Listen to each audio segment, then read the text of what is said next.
Hello, you guys. Good morning. Hold on. Started.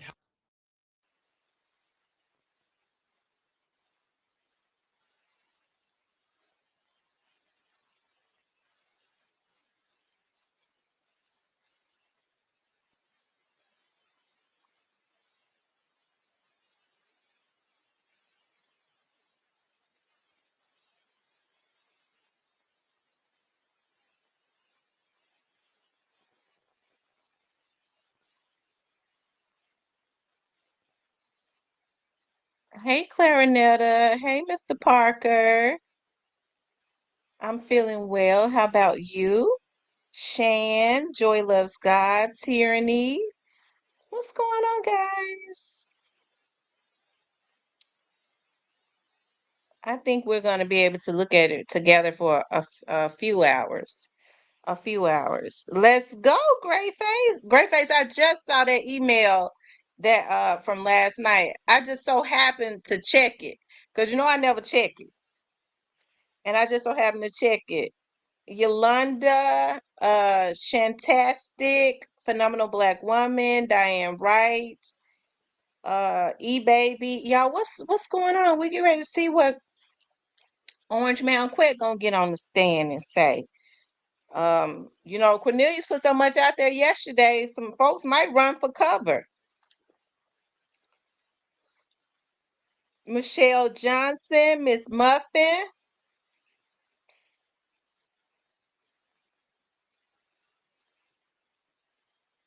Y'all, let's do it. Let's see.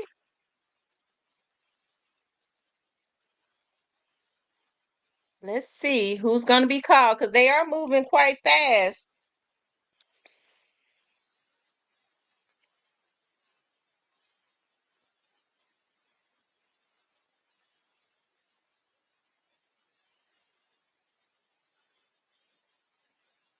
Hey, rest in peace, young dog.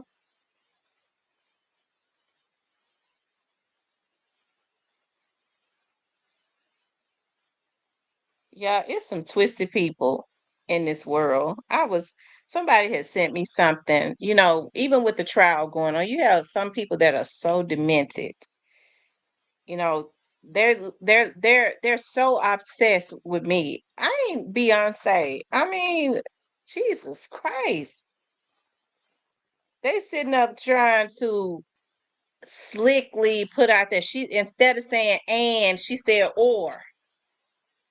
Mental illness is prevalent and it's so weird because when they do it, people already know who they doing it at. But hey, all I got to say is, Lord, just heal the minds of certain people.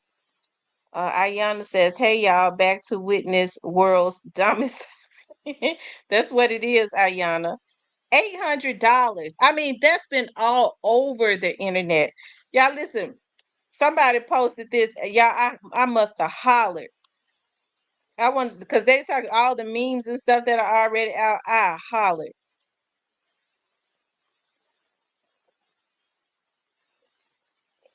Well, I got the thing up now. I can't show it, but people are posting all types of crazy stuff. They thought that they, talking about if somebody looked like this, they talk about Cornelius. You don't pay somebody that looked like this, but I'm glad Cornelius, spoke up. But it was it. They should not have done $800. They never had any. Hey, Chocolate. Hey, ZZ. Hey, Yolanda Tracy. Nothing, nothing. They never had any intentions on paying them folks.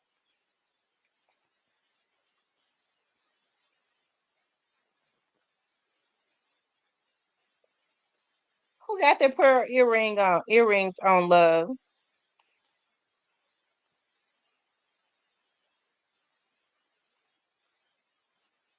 Dolph really walked in there. So many conspiracies saying he didn't. Yeah, he walked in there. Hey, chosen by God, how are you? My baby girl woke up this morning talking about $800 case would have been over in less than 24 hours. Everybody would have been told on. And he did. And he did. He told it.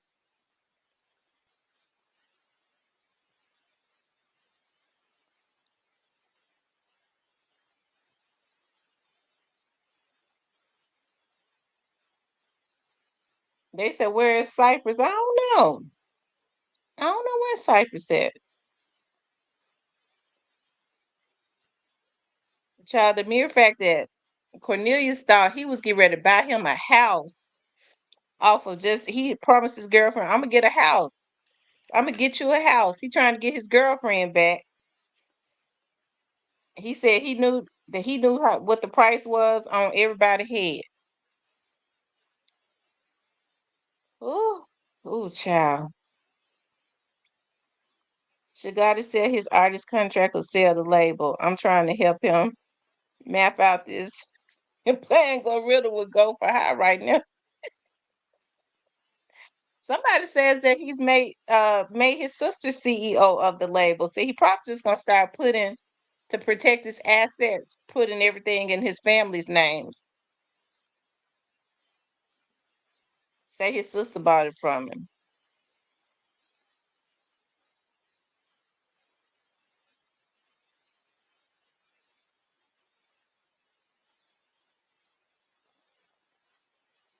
Yesterday, the judge was in there early. She was in there real early.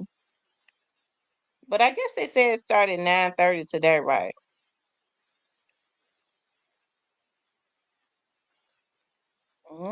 Tracy, they reporting fake news because they got to make a check.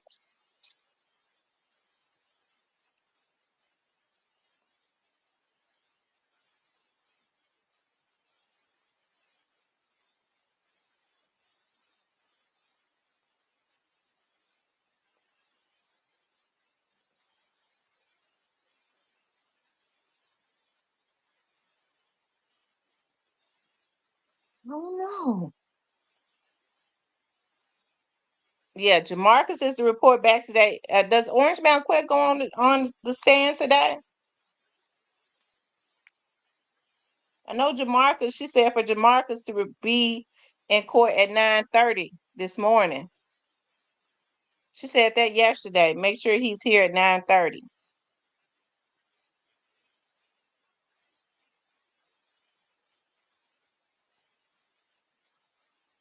Zeke says, you think it's going to be a RICO? It's already one. Straight Drop's attorney basically told that, didn't he? Straight Drop's attorney basically put out there that Cornelius was working with the feds.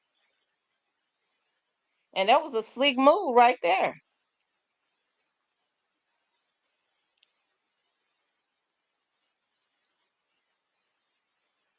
Would like to see if Orange Mountain quit. Get your butt down. Get down. I would like to see if Orange Mountain quits is going to get on the stand. That's what I would like to see. Move. Get back. I would like to see if he's gonna get on the stand. Hey, Miss Butterfly. Hey, Detroit Cam. Hey, the Alabama hitter. Hey, Zeke Bean. Tommy Perkins. Well, Cornelia said yesterday the reason why he told it was because Orange Mound Quet had, according to Cornelius, he had already told everything.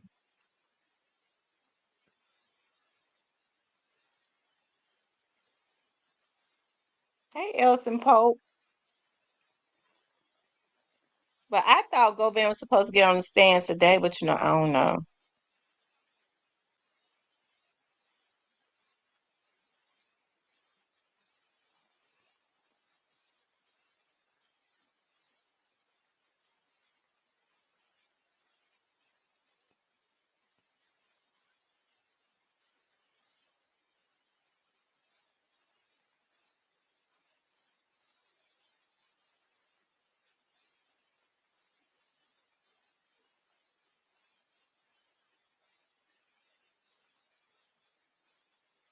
Hey, Big Pat. We're gonna see tomorrow. I mean, yesterday was loaded. with all types of stuff. Could it get any better than yesterday? I mean, they came out blazing. Henderson Last says, he don't have no choice. He's got to get on there. Straight Drop's attorney is speaking against Govan. Straight Drop's attorney and Cornelius. If you ask me, see, I feel like Cornelius is more mad at Govan than he is. Him and Straight Drop have decided that they gonna bury Govan too, since Govan told everything. Cornelius wanted to be known. He didn't really say nothing. They didn't pay him right, and he's saying Govan was the one that told it. So I think Straight Drop glad that he telling on Govan, really.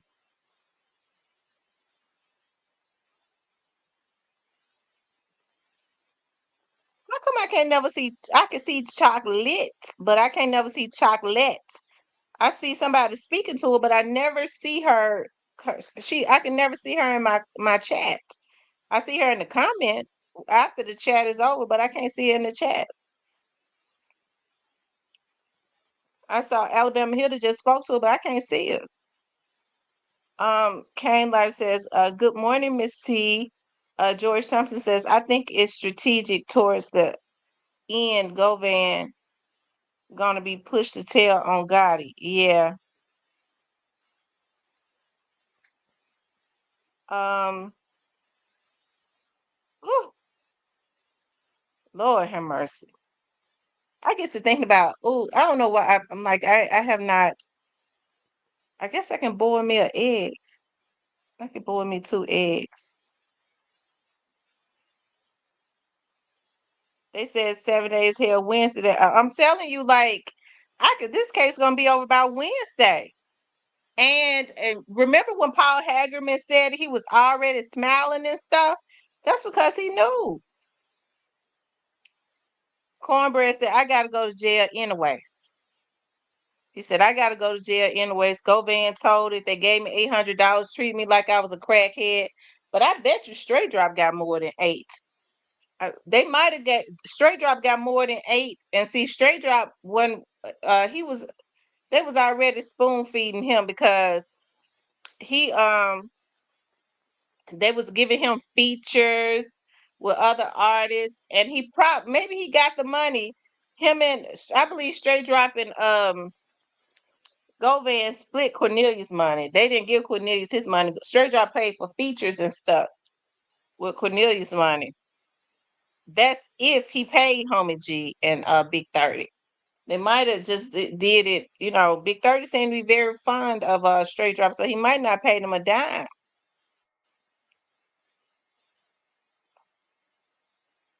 Yeah, Hagerman came out like Bruce Lee.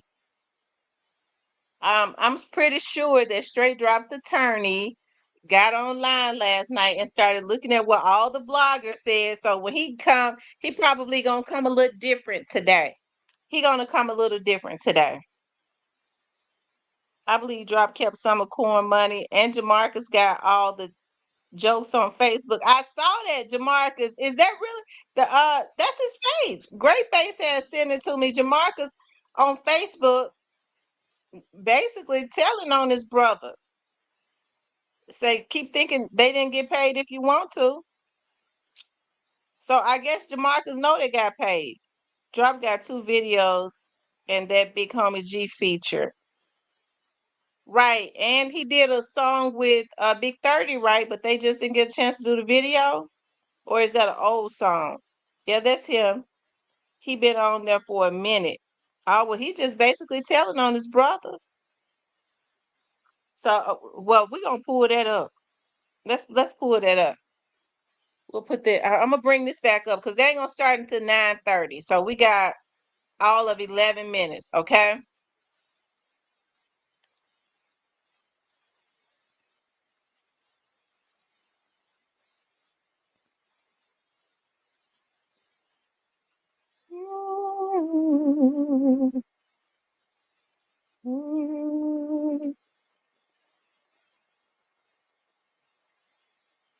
Look, y'all, this is what Jamarcus said. This is what Jamarcus reposted. Let me show you guys.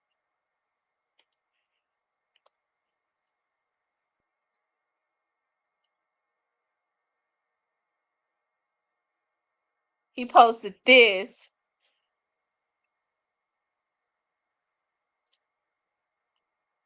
He said, he reposted what somebody said. He says, uh, keep thinking they didn't get paid. Drop shot this video the next month after Dolph died. Rest in peace, Dolph. Rest in peace, Dolph. But bruh had that S and its own. Had that shit on. It's all sad though. I have to, in my mind, it have to be making sense what they saying. And so Jamarcus posted Maine fresh as hell. So does that mean he's saying that he got the money? He said Maine fresh as hell. He's saying that about his own brother.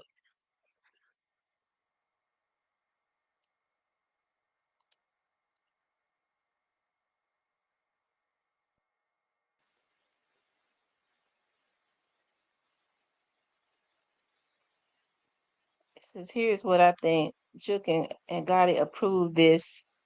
The conversations never went higher than Juk. Juk told someone to off the shooters. Gotti saw how Juk was moving and whacked his brother. Oh wow. Y'all, I'm gonna tell y'all something. I wouldn't I don't know. I'm a, y'all don't I don't know. I don't know.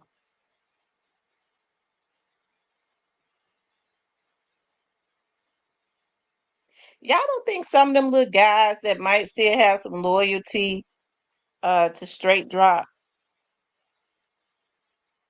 or to Orange Mound Quit might have taken out Juk because whoever it was, he said rather than face me, you rather snake me.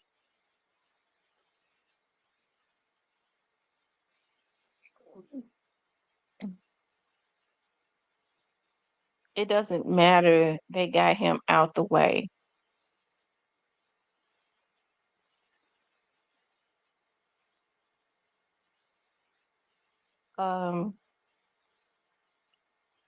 Um, come on, Sam, speak on it.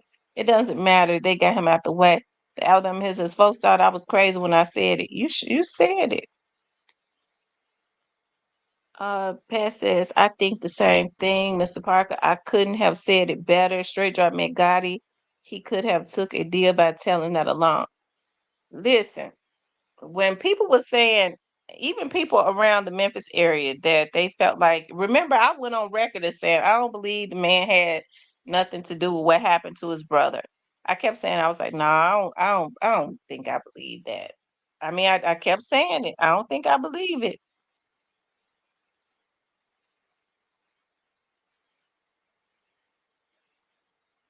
Um, but now I don't know what to believe. Because even if the people came from out of town, somebody sent them. Ain't no telling who sent them. I guess they was whoever they were some professionals. They know not to go get no pill heads no more. I think someone Bond's gonna fall after this. We seen Truly work. It was messy at best. Juke work was squeaky clean. Yeah, Juke's work was squeaky clean. I promise to God. And them folks had whoever it was, they been did stuff like that. You walk into the back of Devin Burns was person of interest because he brought the kit in that cart. Great face, you know what? I never thought about that. I said that was teasy, and it was probably because they had been stolen cars.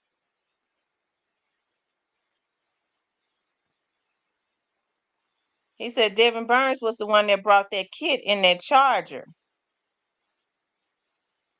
I always knew Juke had something to do with this. I waited all this time for justice for Dolph, and now I'm in training for a new job and sneaking to listen.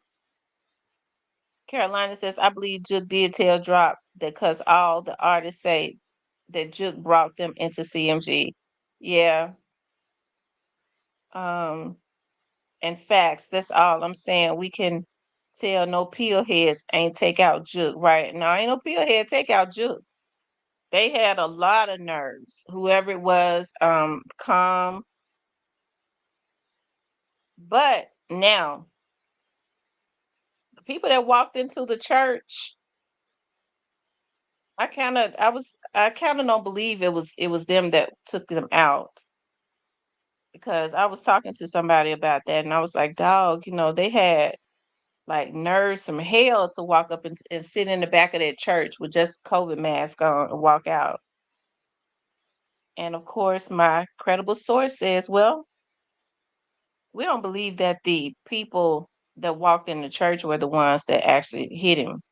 We believe they walked in the church and, to make sure that he was in there, and walked out and told the people that was waiting outside that he was in there, and they got paid just the same and they went on. I don't know though. Somebody sitting back writing notes now, some obsessed person. She said but oh, Lord have mercy. Y'all, I don't want nobody to be obsessed with me. I just want to be left alone. Mr. Parker says the streets are ice cold and folks will do anything to avoid the feds. Um, the number one genius says, Shorty, I'm here to check what your connects are and see if you valid or not. Well, if you just now, you must didn't look at the trial yesterday, so you didn't come in. You hadn't been looking at me in all this time. It would be hard for you to know. Have you been watching me?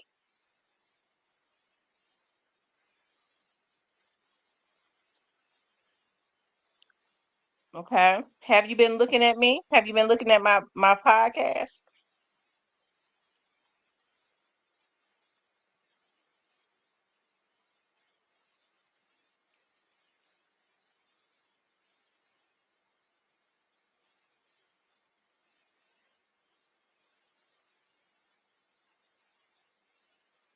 Um, Carolina says, gotta get questioned about this. Grip says, feeding my 18-month-old daughter. She watching Blippy Wonders, texting my wife, and watching Real Talk with Tamara. Good morning, Patrick.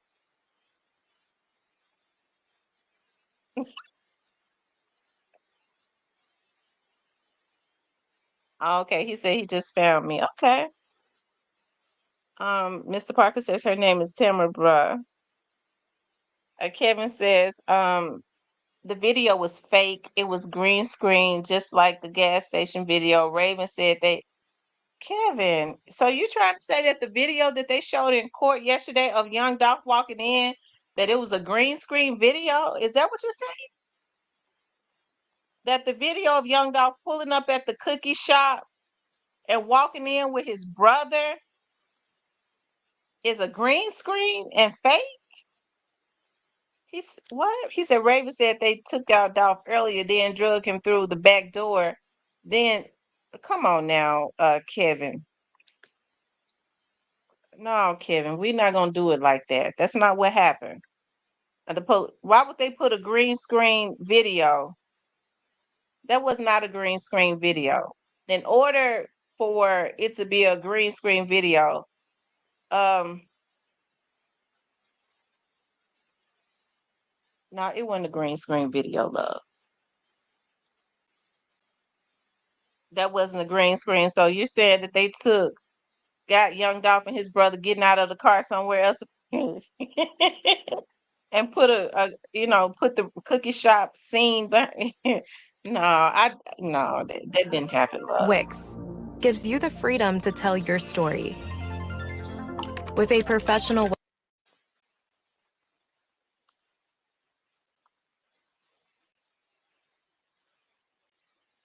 Here comes the judge.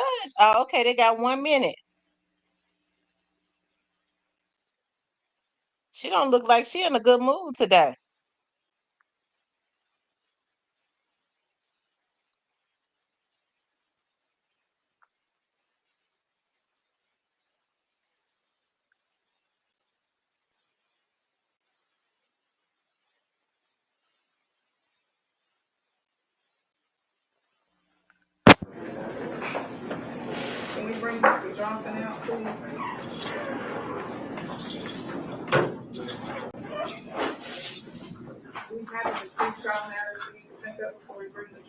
I anticipate one. Let me slide a picture of Mr. Evans. He had said previously that he would like to approach and make an objection, Your Honor.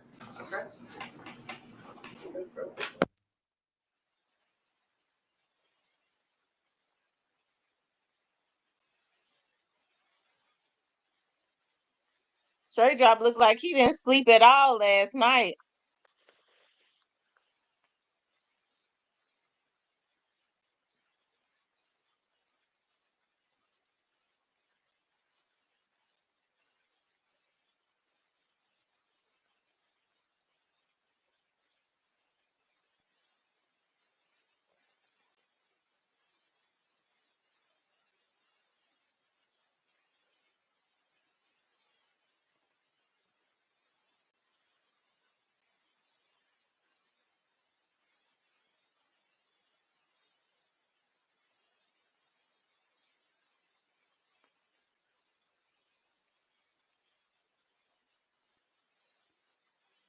That lady that's sitting there with him look like looking at him and talking to him like she a psychiatrist.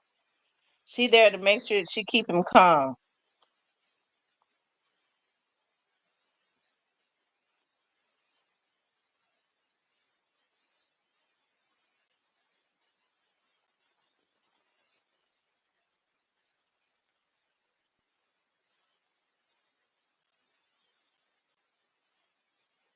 Well, his lawyer being paid by CMG, so you know,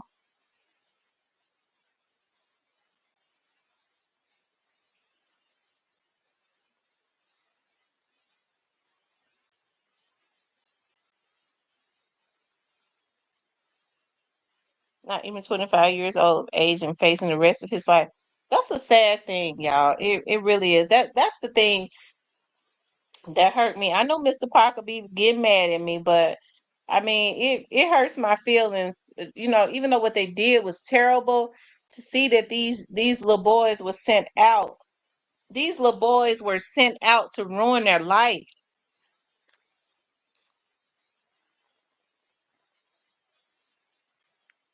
He sure is dressed like Carlton. He dressed like Carlton off of the Jeffersons. When I looked at him, when he walked in there with that on, I was like, Lord, those are the same types of little shirts and stuff I be buying my nephew with the sweaters, with the Lord have mercy.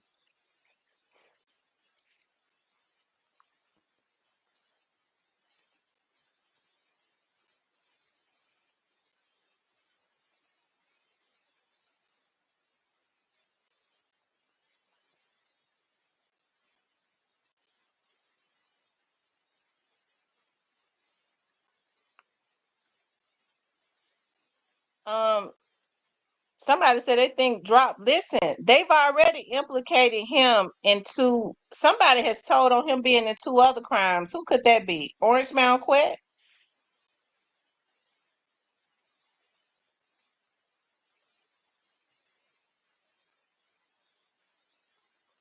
He said, "Look like she telling him some bad news." Sure do. He look upset. You absolutely right, Atlanta forever.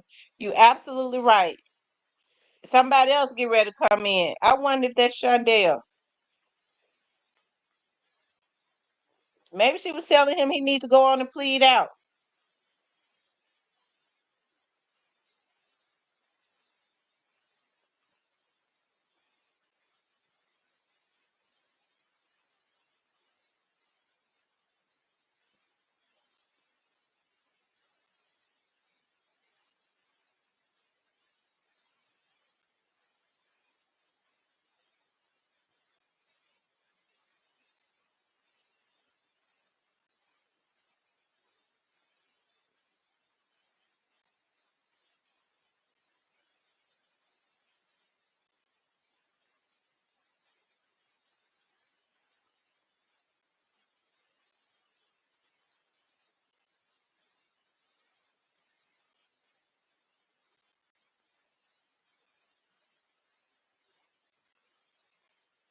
Yeah, it looked like she was giving him some bad news.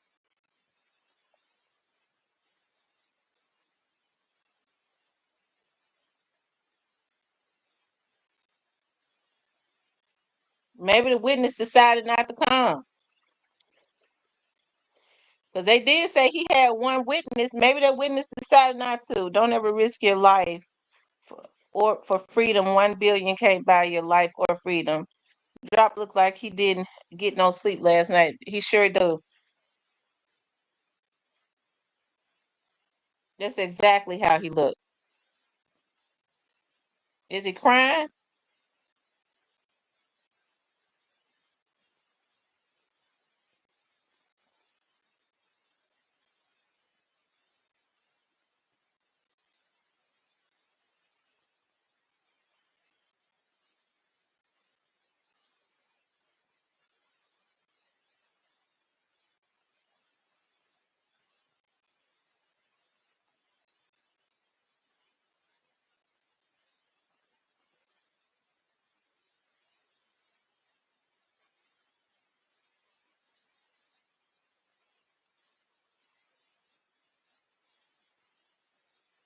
Yeah, we're gonna see.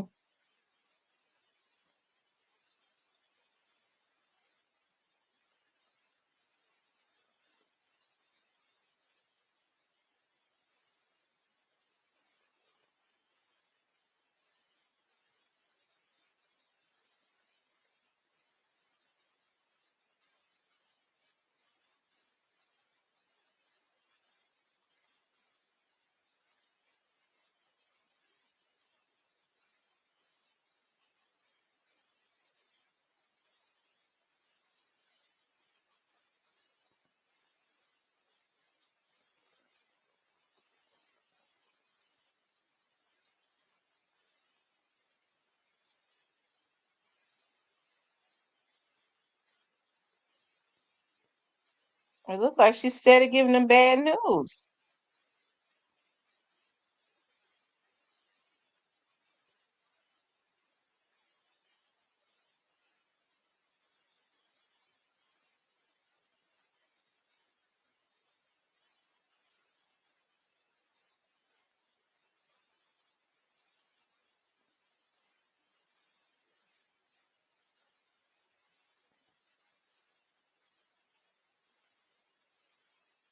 You all make sure y'all hit the like button for me. I would appreciate that a lot.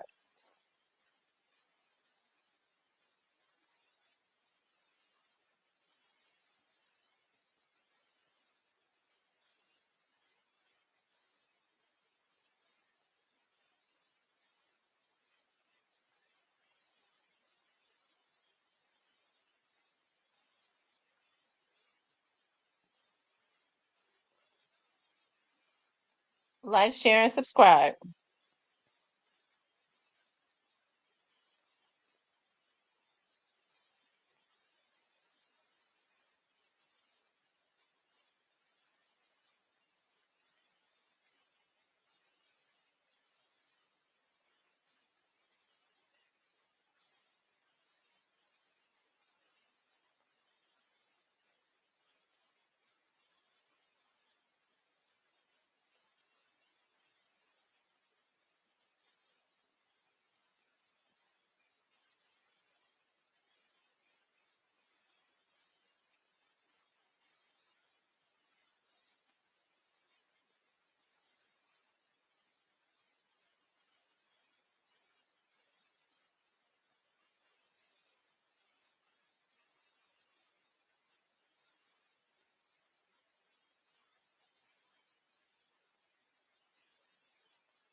He says he making he been biting his nails.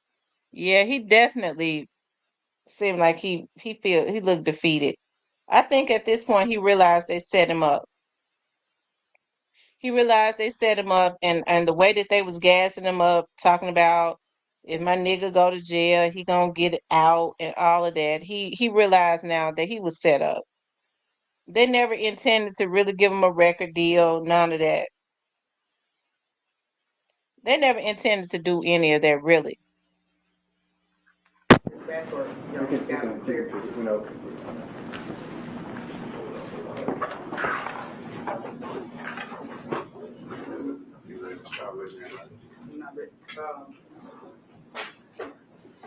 You go ahead and let them. So we don't have to do that anyway. Yes, ma'am.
So y'all, we do know that Jamarcus was supposed to be on the stand this morning. Hold on, y'all. Give me a few minutes. Y'all behave yourself. Give me a few minutes. I'll be right back. Thank you, Angelique, for becoming a member.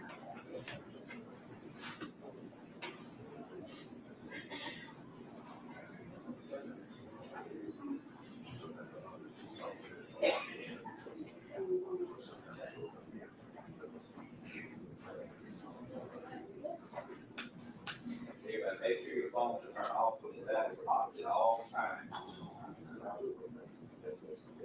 That's your warning right there. As soon as it goes off, you're off the board. That's the warning.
We reviewed, for the record, we reviewed a series of maybe about 12 photographs or something.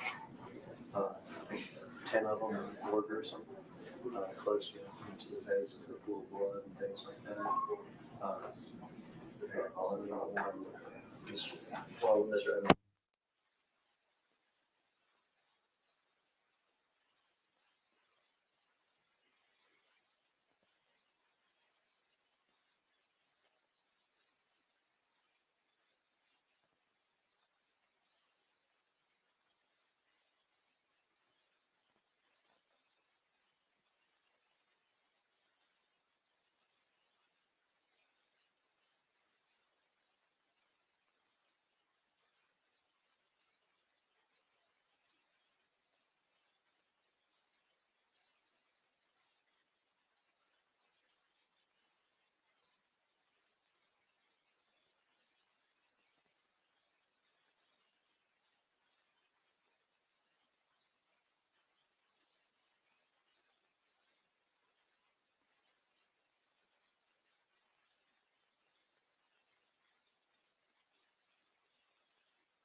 Okay, you guys, I'm back.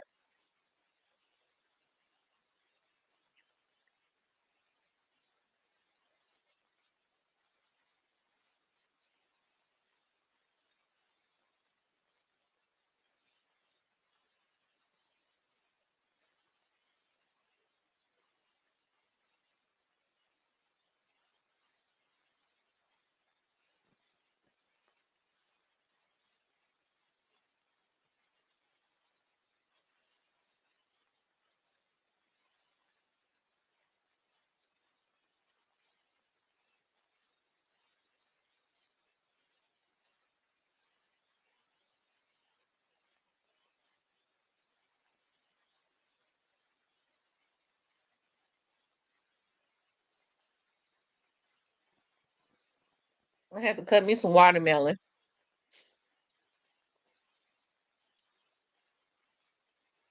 Whew.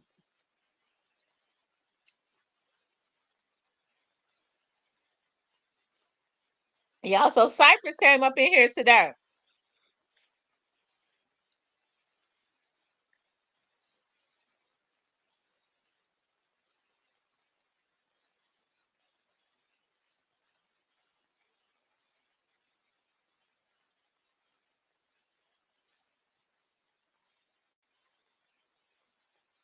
Y'all, hold on for a second.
Hold on for a second, y'all.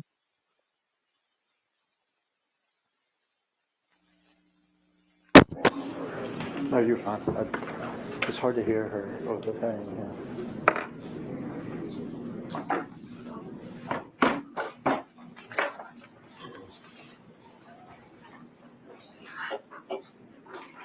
Yeah, I believe he get ready to tap out.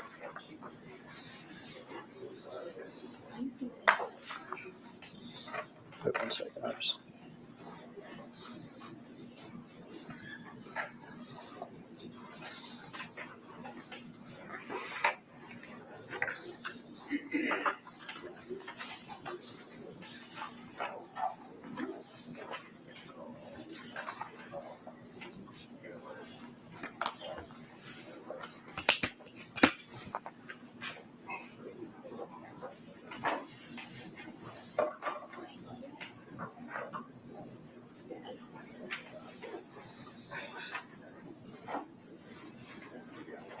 Anything else we need to take up before the jury comes in?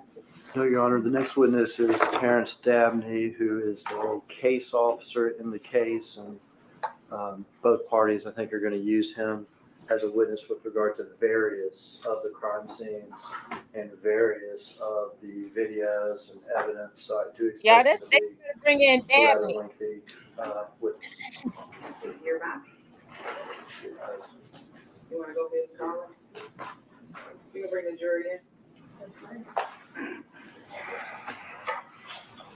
Y'all, they get ready to bring in Dabney, one of the investigators that was on the case.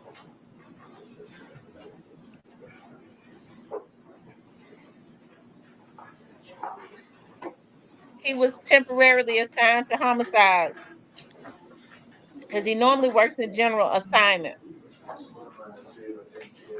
unless he's permanently in homicides at this point. Can we go overhead first? Let's go overhead first.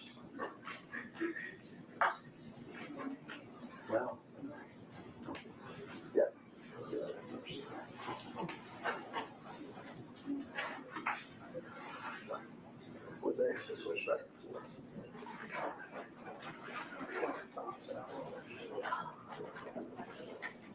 Dabney, D-A-B-N-E-Y. It's probably 20 minutes, maybe 25, 30.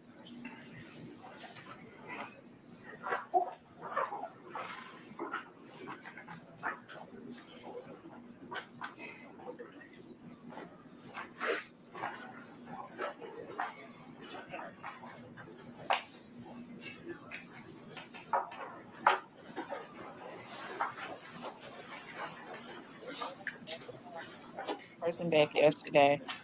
You gotta make it a point to make sure.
Correct. Jury's now entering into the courtroom.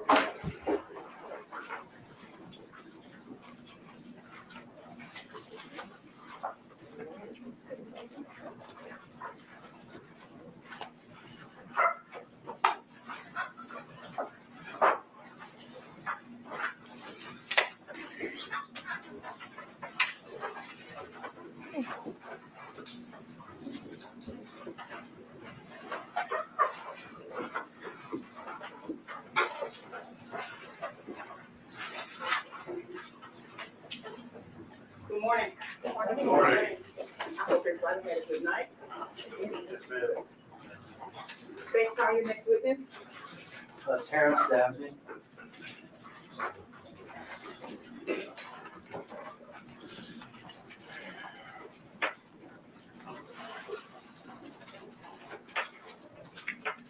Stand right here, sir. Face your honor and raise your right hand. Do you swear or affirm to tell the truth? I do. Can you see, sir? Watch it.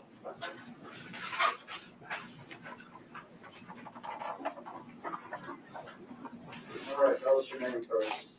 Terrence Dabney. And spell your first and last name for the benefit of the court reporter. First name Terrence, T-E-R-E-N-C-E. Last name Dabney, D-A-B-N-E-Y. Looks like, or I know that you're doing good and bad at the same time. First, the bad, what happened with your arm? Rotator cuff surgery. Okay. So you probably are going to be up there for a little while, all right?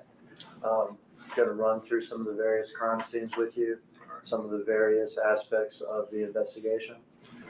So try to get as comfortable as you can, even with your arm. But I know you're doing good now too, because you're retired, is that right?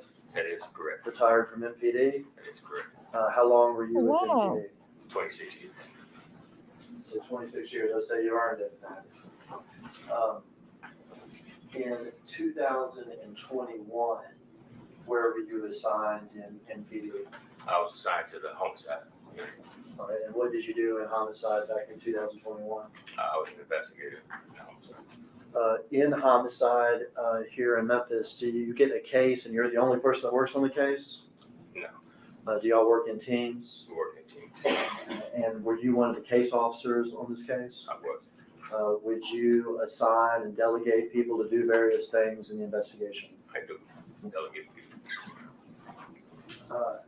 You're actually from Memphis, aren't you? I am. What neighborhoods did you grow up in? I grew up in Claiborne Home, Cascade. And Claver Homes is downtown Memphis. Correct. And in the Castelia neighborhood. Yes. And we've heard some testimony about the Castelia neighborhood. Mhm. Did you know Dolph at all?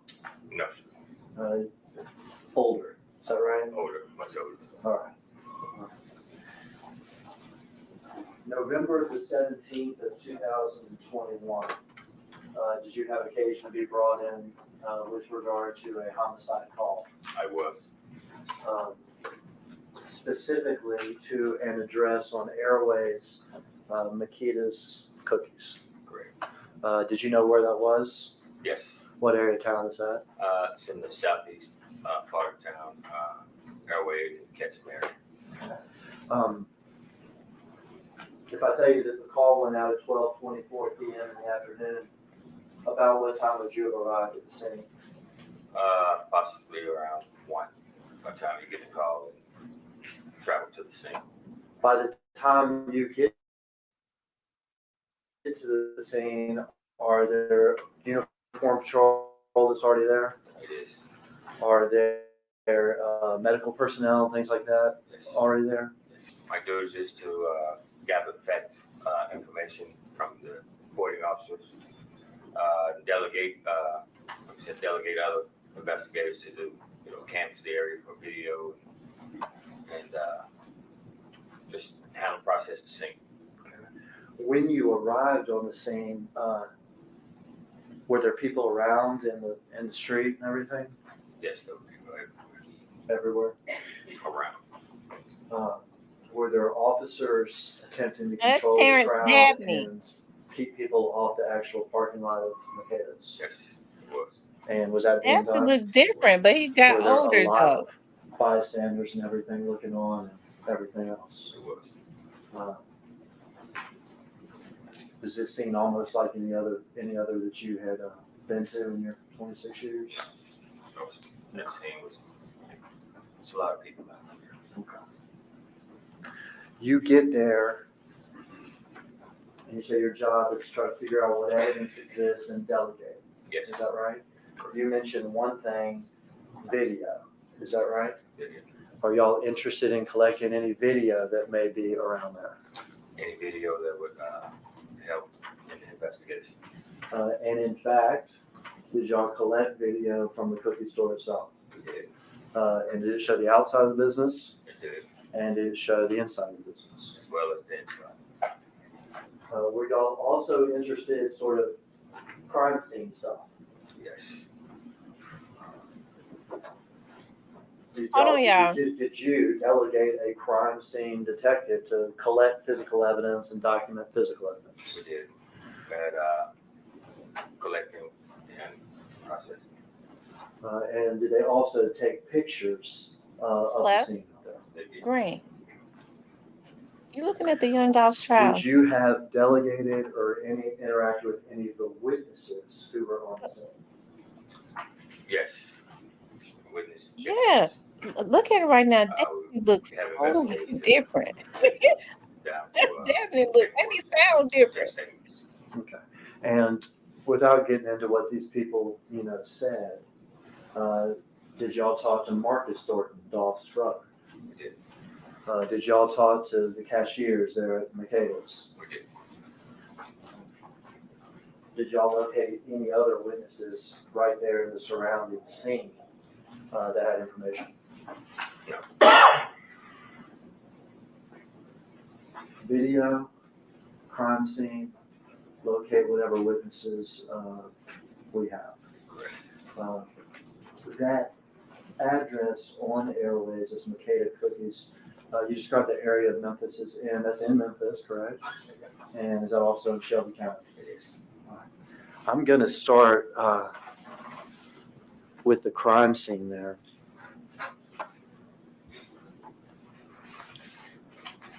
I'm going to pass you a series of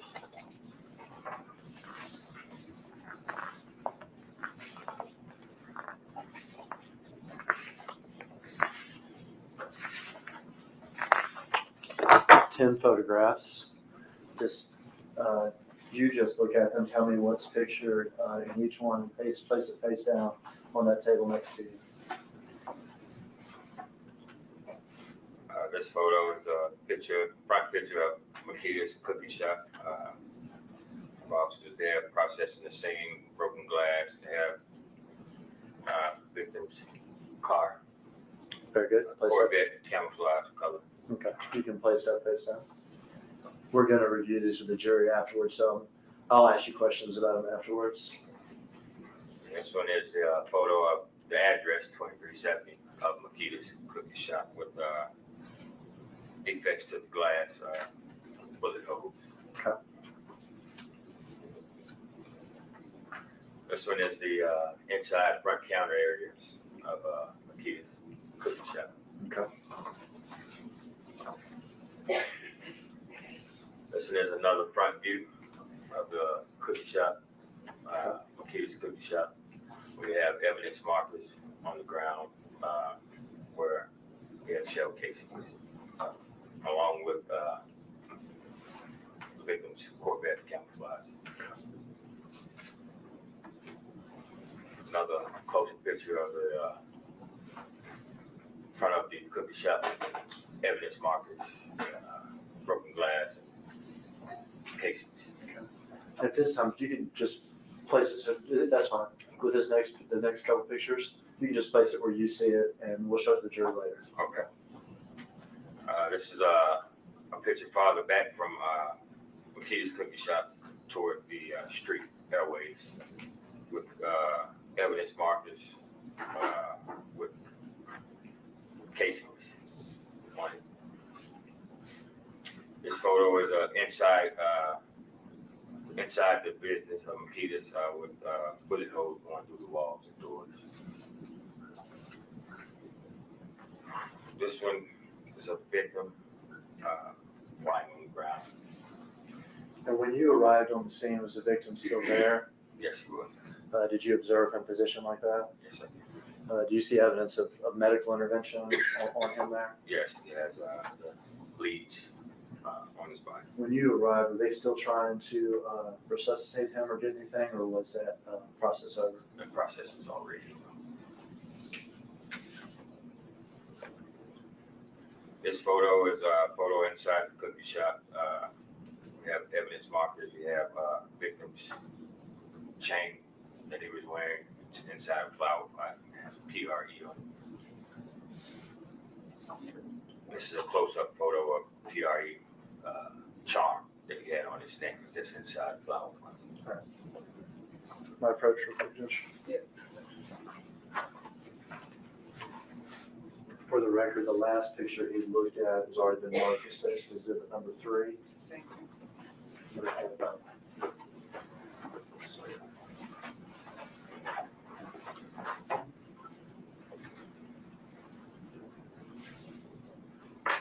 All right, this first photo is has been described as the front of the accused cookies with the victim's car. A couple of officers in the scene. We'll mark this as exhibit number 28.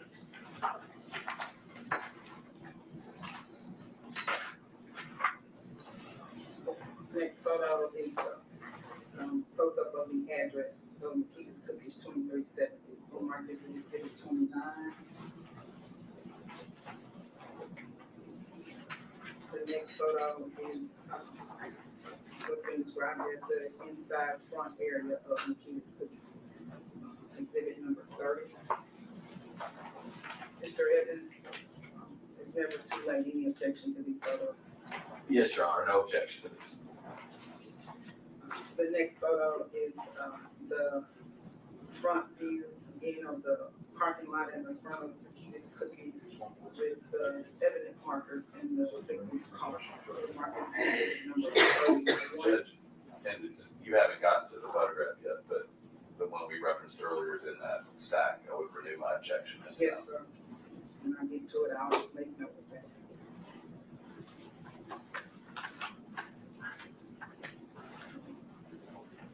The next photo has been described as a closer picture of the front of Makita's cookies with several evidence markers and glass and defects to the window. Will mark as exhibit number 32. The next picture is the front of the shop with the victim's car and evidence markers. It's a further view. It's a picture that's taken a little further out. Will mark as exhibit number. Okay, you guys, I'm back. The next pic is the inside of the building with the picture of the restroom door with the bullet holes in the door. Will mark as exhibit number 34. The next picture is a picture of the victim, Adolph, lying on the ground with markers of evidence of life-saving measures in front of the window. Will mark as exhibit number 35. And note for the record, there's been a previous motion for the court to exclude that picture under Rule 403, and the defendant still objects to that program. Mark that as exhibit number 35.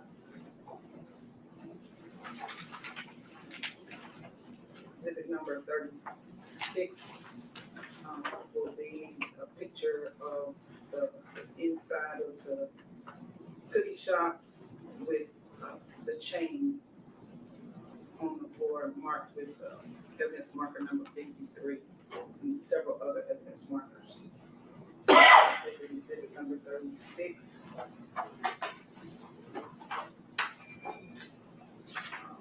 The next picture is exhibit number 3. Has already been marked as exhibit number 3. The picture of the charm, PRE, in the flower pot. My question, have this, Your Honor. You may.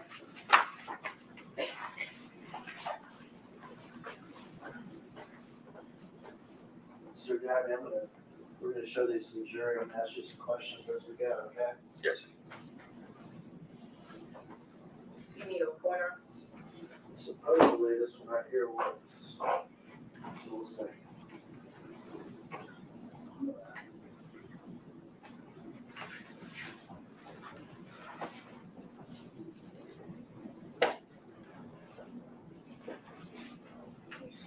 Yes.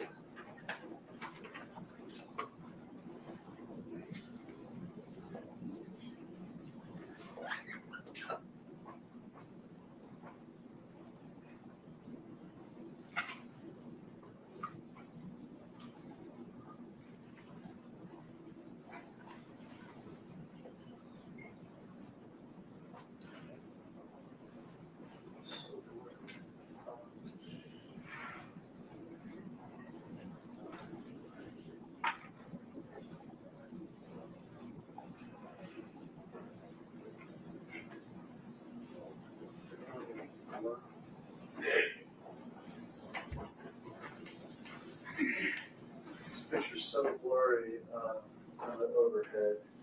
Maybe we resume the lights.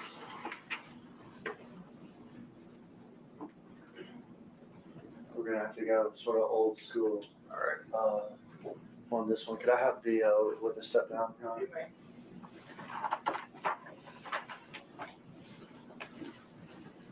Hold this here. We'll start standing here, and I'm gonna ask you some questions about it, and then you can walk down and display it to everybody. After you testify, maybe we'll pass them as a staff to the jury. Okay? It's hard for you to hold them up, isn't it? With that, or am I gonna do it? I'll do this for you, okay? Tell me what we're looking at in this photograph here. This is the front of Makita's cookie shop here. You see the name there. You see officers getting down processing the scene. And that's Adolph Gordon's Corvette, the camouflage color. Okay. And I'm interested in this area here in front of the store, in front of this glass window. Those were bullet casings in glass, broken glass on the ground. Okay. And in particular, what kind of shell casings are found outside that window where we see the officers Defendant down. On the outside, we had 40 caliber showcasing, and we also had 7.62.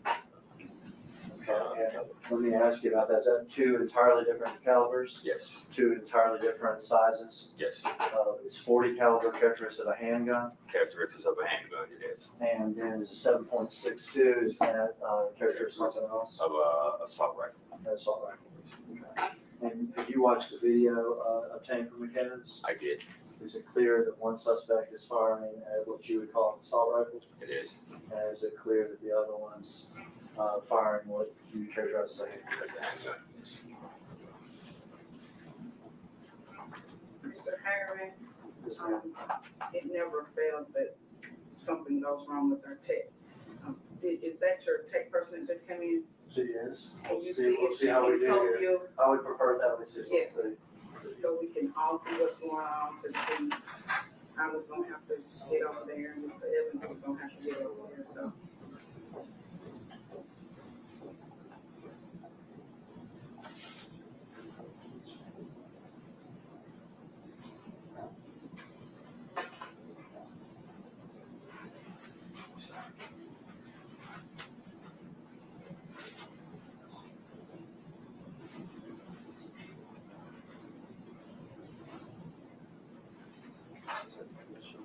Y'all hit the like button for me. Make sure you all are hitting the like button. Moderators, remind everyone to hit the like button. Like, share, and subscribe.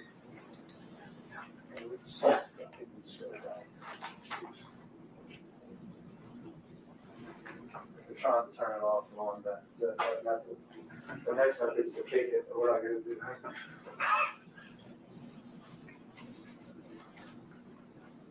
Technology is good, but we get used to it until it doesn't work. And then, yeah. So, listen, Oh, that's real good. That's real good. what else you have to do is turn it off. The on and off thing worked. This is that picture we're just looking at, right? You have to see, That's much better. don't go far. I was asking about this area right here, is that correct? Correct. And you said that we found two types of casings in that area? Two different types. We had 40 caliber casings, and we also had 7.62. Okay, 40 caliber is a handgun casing, 7.62 is that assault rifle casing? It is. And this is the victim's car, is that right? It is. And this is where we walk in and out of the business. The answers. And this is a little side area. It is. And later we're going to see the victim lying in this little side area. Is that right? That's correct.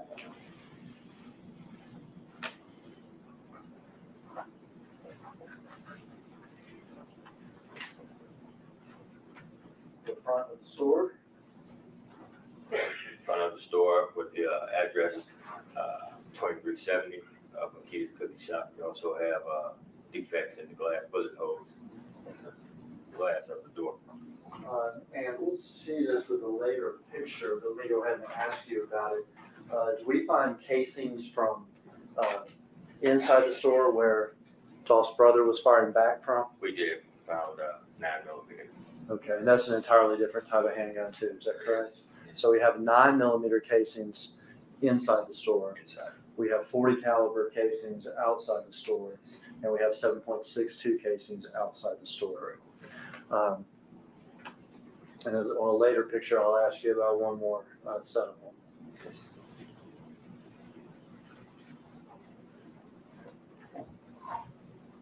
Counter area of the store. Front counter area, inside of the business.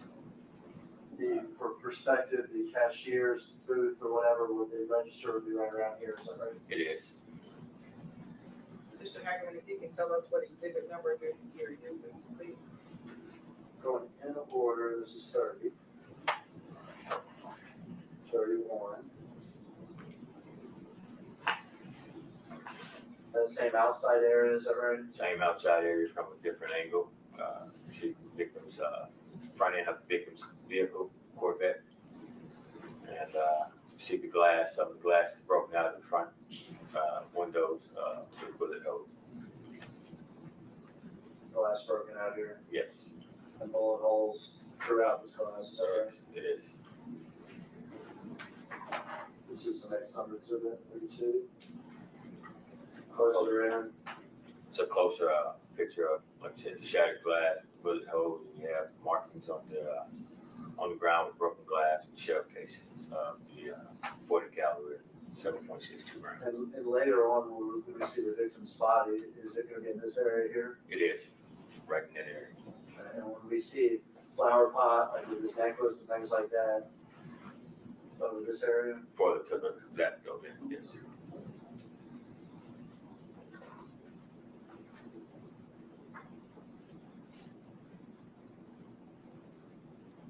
This view is a view that's farther back from the entrance of the business of Makita's. On that ground there, it's closer to the street of Airways. On the ground, you have evidence markers with shell casings there. And we found 226 rounds. 223 maybe? 223, I mean. I'm sorry. So Yeah, that's what Marcus was. I think now we've Those were accounted for all the Marcus. casings. Yes. So let's start from inside the store. There are 9mm casings from Dolph's brother, is that right? Inside the business. There are semi-automatic 7.6 Stop letting them increase your rates. I used to let them raise my car insurance every year until I found this. from another of the shooters. Correct. And then there are these 223 casings, and is that a type of semi-automatic weapon? Yes, it is. From Dolph's brother as he runs out. That's right. Yes.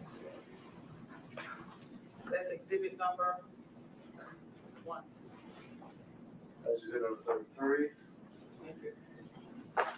This is 34. What are these things? That's inside of the business. You have a door, entry door into the bathroom. It leads to the hallway that leads to the bathroom. It has bullet holes and shattered glass on the door. And perspective from inside the store, the register's over here. Correct, it is.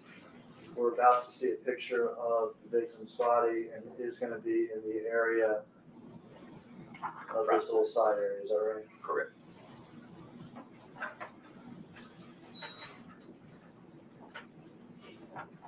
Going to go out of order to exhibit 36. It's just that little side area. That's the little side area we referred to earlier. We have the flower pot there with its charm off of his necklace. It says PRE. His necklace is down towards the bottom of the photo. And then Your model is 53. and if we were to come this way down a little bit, would we see the victim's body? We would. Close up, already marked, states exhibit 3, the PRE charm or whatever. Yes. I'm going to do this one a little different. Families in the courtroom. Officer Downey, if I may publish this to the jury, just myself here.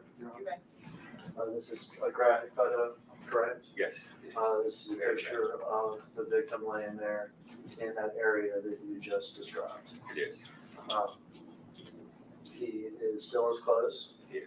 but there's evidence of medical intervention. Correct. But that was over. Obviously, by the time of the picture, but when you were there, he was deceased. Correct. This is Exhibit number, exhibit number 35.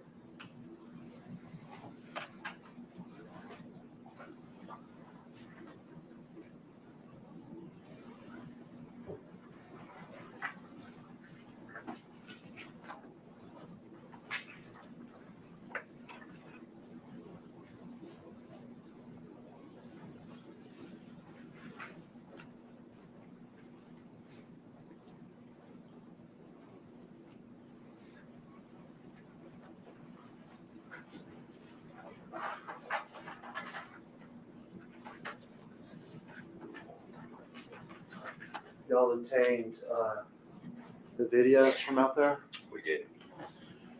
and were you able to view those that day? We did. Let me show you a still shot from the video, ask you if you recognize it.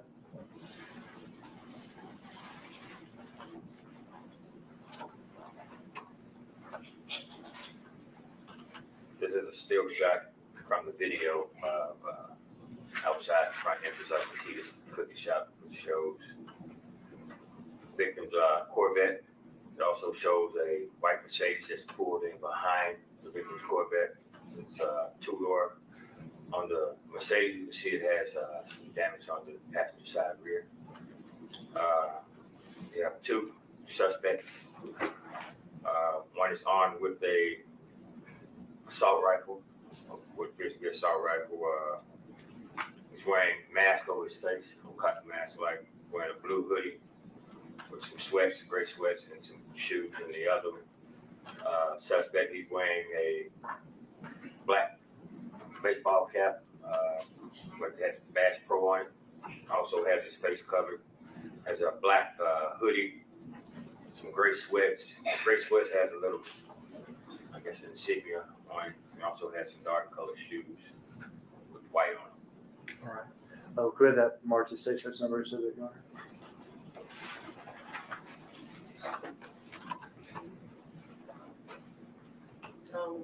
The witnesses testified that this is a still shot from the video camera outside of Nikita's Cookies with two people, one standing still with an assault rifle with hoodie and mask, and another one running with what appears to be a gun in his hand, a smaller gun with two cars, the Corvette and white Mercedes in the back. We'll mark this as exhibit number 37. No objection. Thank you.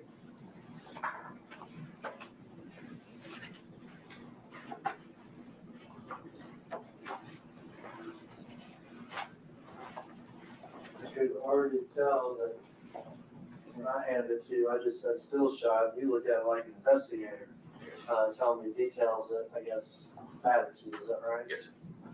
This is exhibit 37. And y'all had this on day one of the investigation. Is that right? We did.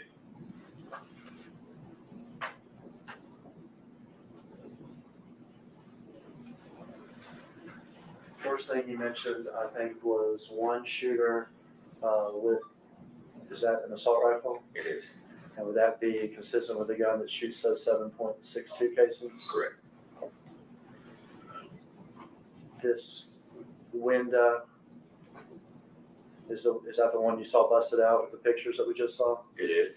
With the victim line here? Yes. And this be that side area of the store? It is. From that first day, y'all would have this image of the suspect with the 7.62, is that right? It is. Hoodie, does he appear to be wearing gloves? He's wearing gloves. Sweatpants, white shoes, mask. Yes. Second suspect, kind of gun here, Yes. handgun. Handgun. Handgun consistent with 40 calibers that you would have seen here. Yes. We're still operating with some blur, but gray sweatpants, is that correct? That's correct. Black shoes, white soles. Yes. It's better in the picture than it is on the overhead. You said something about a little white insignia, is that like correct? a little insignia designer on the sweats on the side there. If we put the cursor on it, covers it up. We'll pass this around in a second. Black hoodie, Black hoodie, mask, mask, gloves, gloves, Bass Pro hat. Bass Pro hat. Suspect vehicle, Yes. what kind of car is it? It's a Mercedes-Benz Color, white. and you see it better in the photo than on the overhead, but what'd you say about this back It area? has damage to the rear passenger side. And these details we just went through, were those important to you that first day? Yes. And why is that? So we can, be on the lookout for that type of vehicle with the damage that it has to it. Okay, because that made that vehicle distinctive. Yeah, stand out. Would it be fair to say that there's no still shot or camera angle which you can actually capture the suspect's entire faces? No. So from the first day, you did not have any type of facial identifications or anything of the two shooters. No, we did not. But you have clothing descriptions, Clothing description. gun descriptions, Gun description. and suspect vehicle. I meant to ask this earlier, but it makes sense now. So assault rifle like this can shoot 7.62 casings, is that right? A handgun like that can shoot 40 caliber casings? It can.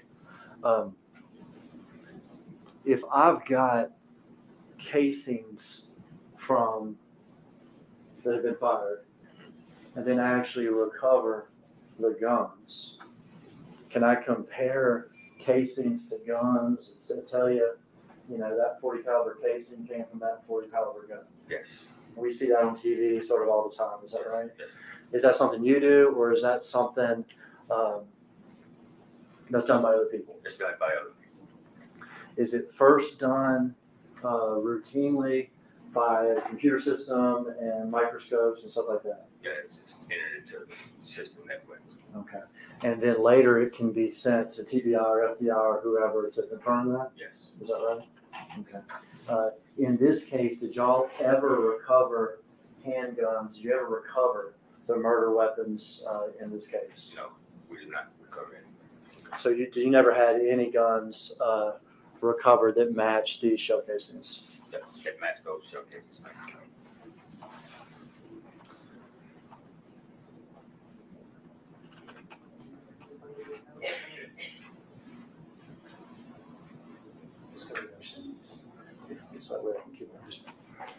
All right, we're going to change locales.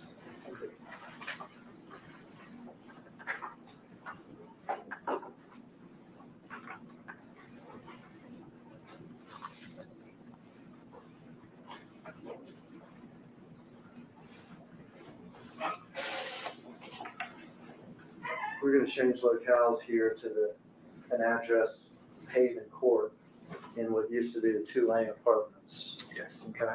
How was it that y'all became interested in that location? We're on the lookout for a white expedition. Okay. At some point in this investigation, without sort of saying what the tip was or anything like that, was y'all's attention called to a white expedition? It was. And did that cause y'all to go to what was called the Tulane Apartments? Yes. And what did y'all do when y'all got to the Tulane Apartments? We watched video. Okay, did y'all take video from the Tulane Apartments? Tulane Apartments, yes. Okay, and that's the address on Haven Court. Haven Court, yes. Okay. I think we do need to play the Haven Court video. We're going to get that video ready to play for you, Detective Dabney. At the Haven Court Apartments, were y'all interested in a particular woman that lived there? Yes, And was that Kiana Hopper? it was. And is she related to anybody involved in this case? Yes, it was discovered that she was related to some kind. Was it discovered that she was Justin Johnson's cousin? Yes. All right, got the video ready now.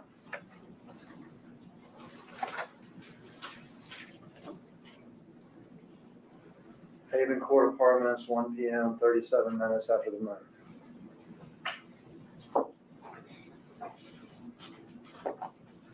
Ain't nobody shot Dolph For from the the record, inside this Black is Sheep Exhibit Entertainment. 5 that's held open. The video for shows shot. everything.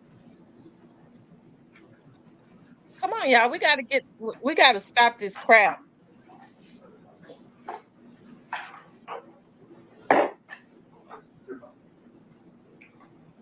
Who is this person, detective?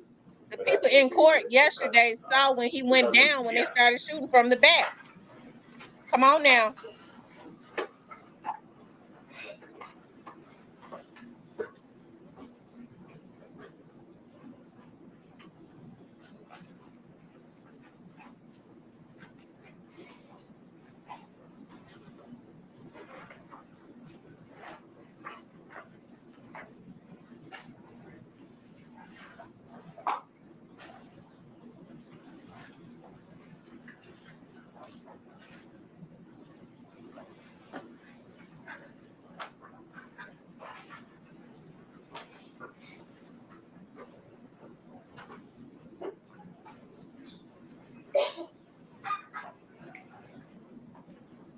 kind of car is that right there? And that's the white Ford Expedition.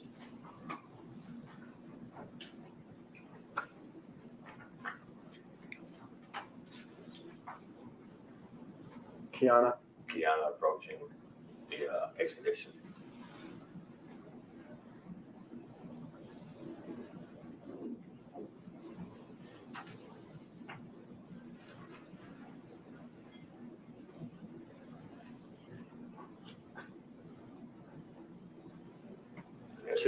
Two men outside. Go ahead. Outside. Go ahead, touch it. Were you interested in those two men? Yes, I was. Tell me why you're interested in those two men. And the clothing that they have on, you see the dark sweatshirt, the gray hoodie. I mean, the black hoodie, the gray sweatpants, shoes, matching the description of the suspects that were at Makita's cookies. Y'all obtained video not just of them arriving, but while they were there and then leaving. Is that correct? That's correct.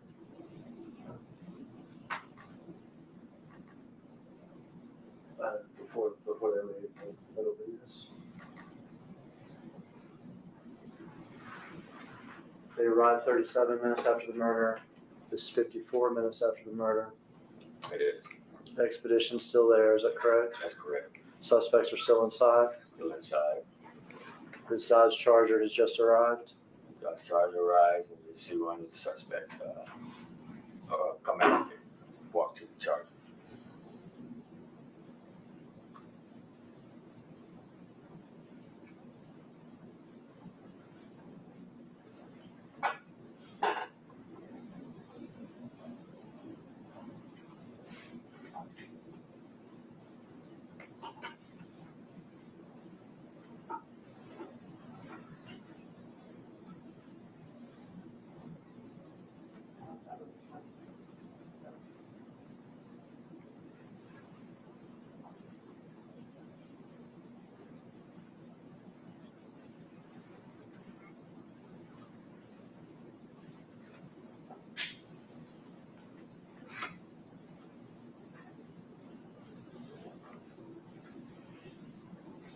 Yeah, you can see. Charger just sort of repositions, but this man came outside. Is that right? Yes.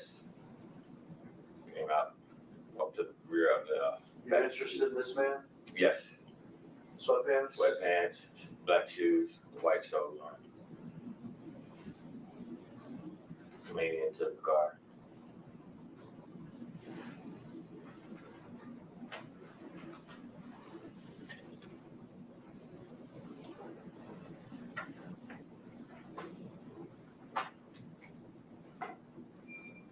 He's got bags or Bags, something yes. now. You see how his pants are sagging there a little bit. We have that was something that we looked at also. In the homicide video, as he runs away, we can see his pants are sagging. Yes, Can we in fact see the color of his underwear in the homicide video? yes, we can. Is it also blue? Yes.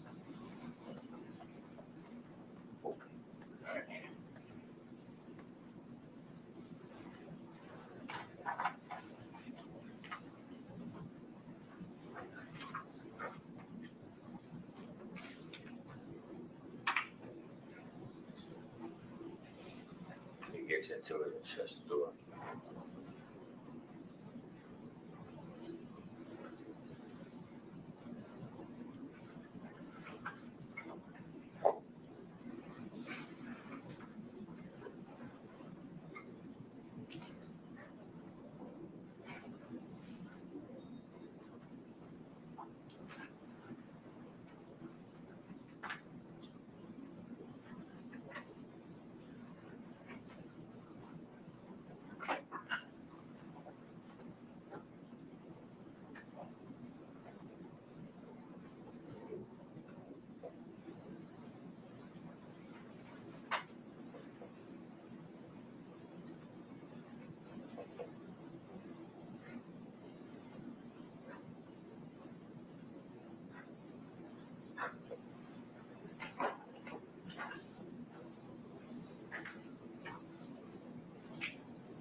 a yellow article of clothing or something? Ass Looks out. like a yellow hoodie.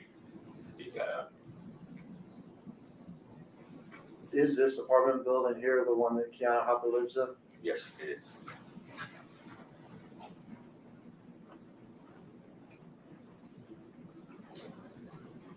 In a video of them leave. We're now 93 minutes after the murder.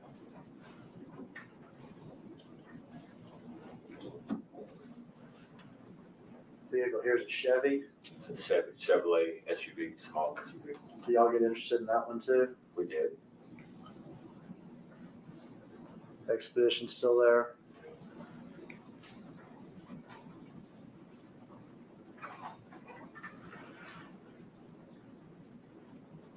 I wonder if Straight Drop Expedition was You have a stolen. yellow article of clothing when he left that Charger. Yes. It's where the one that appeared that he got out of the Charger.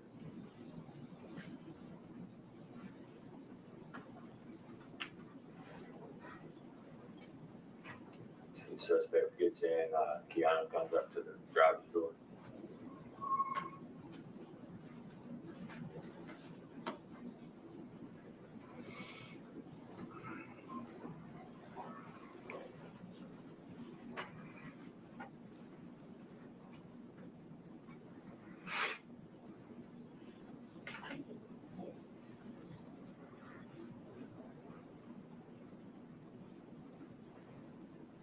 The other suspect has walked off camera. Is that right? He walked out of view to the right of the video there.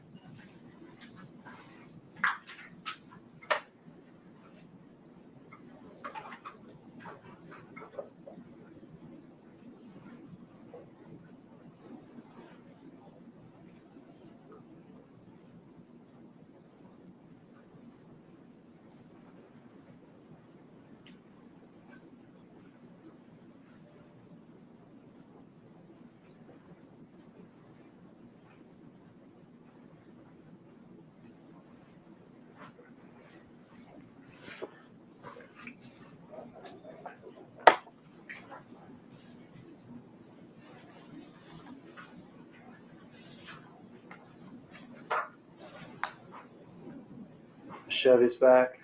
Correct.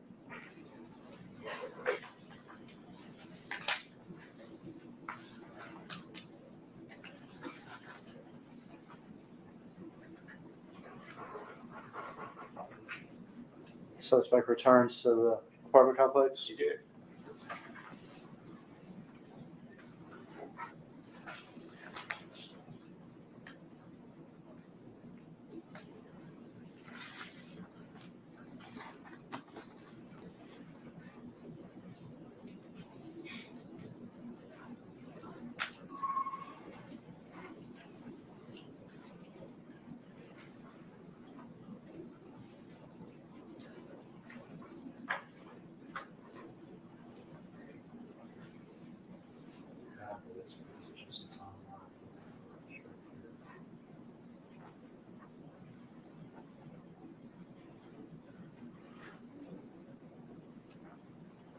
Y'all, how about Ashanti, singer Ashanti is on Instagram exercising to Key Glock's song Let's Go.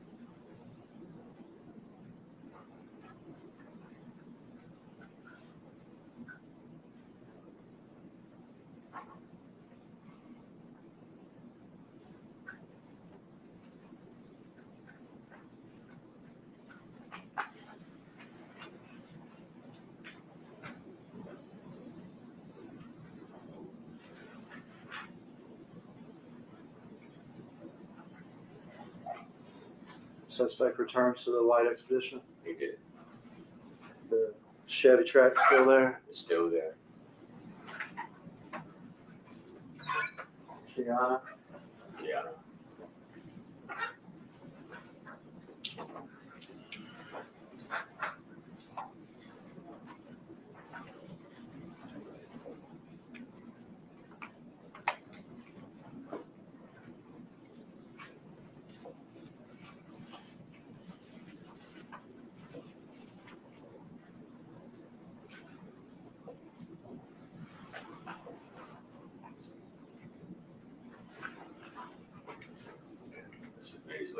the Chevrolet.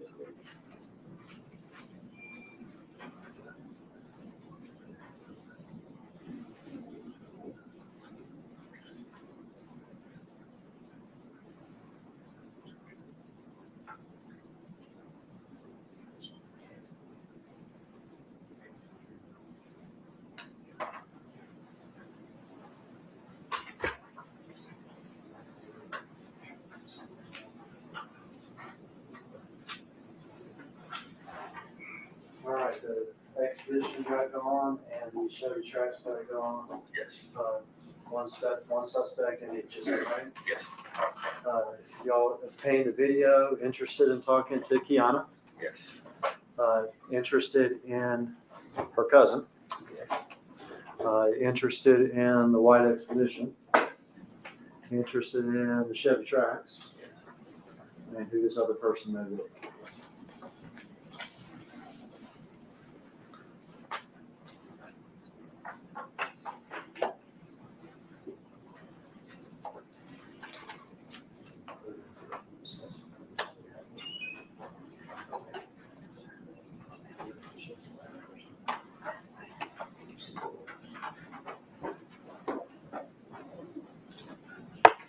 We are going to move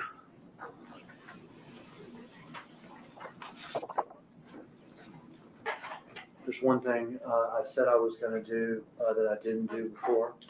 The still shot from the actual shooting from 37.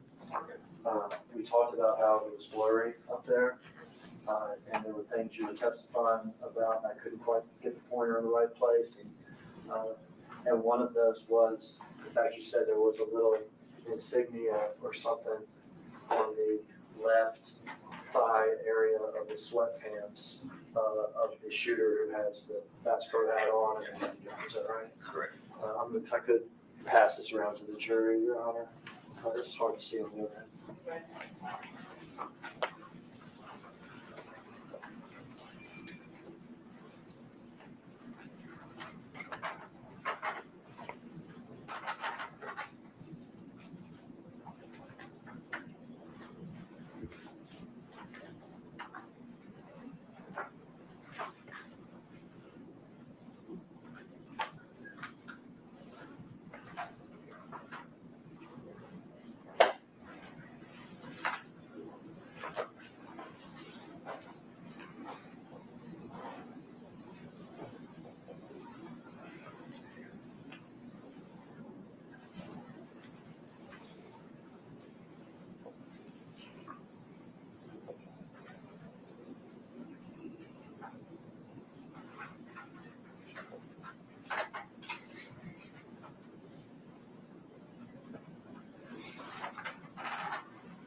Thank you, nothing, nothing for the super sticker.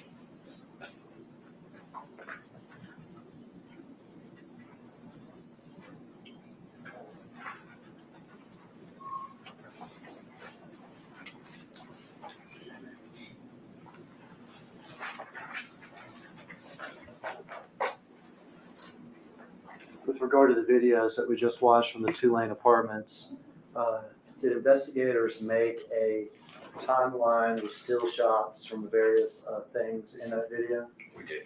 Let me pass you this. You could just verify this is in fact that timeline from the Haven Court, what we also call the Tulane apartments. This is said photo of the timeline. First arriving with the white SUV. Yeah, if you just flip through it quick, does it appear to go from the start to the end? It does. Start to the end. Another one where Kiana had walked out and walked back to the expedition. Also shows the two suspects getting out of the expedition. And walking toward the front of the apartment complex.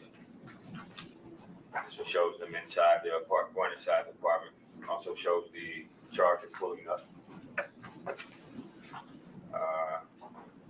of the suspects walking out to the Charger and getting to the rear passenger side of the vehicle. It shows suspects retrieving plastic 2 white bags, then get inside of the rear seat of the Charger. Once he exits the Charger here, he's getting out with the 2 bags and a yellow hoodie in his hand and walk back toward the apartment complex. This one shows 2 suspects exiting the apartment complex with one with the yellow hoodie, one with the black hoodie, carrying bags, and Kiana is also with them. They walked up to one of the suspects walked and got into the white Expedition, the other got and walked over to the Chevy Trax. Now we pose that as a collective exhibit. You can paperclip it or something. It's in order, so we could, Okay. could keep it like that.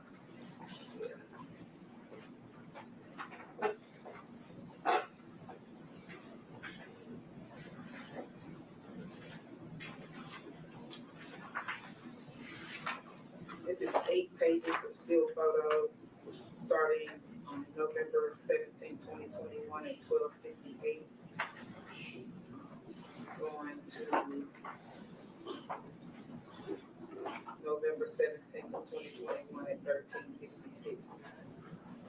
We'll mark this as a collective exhibit number 38.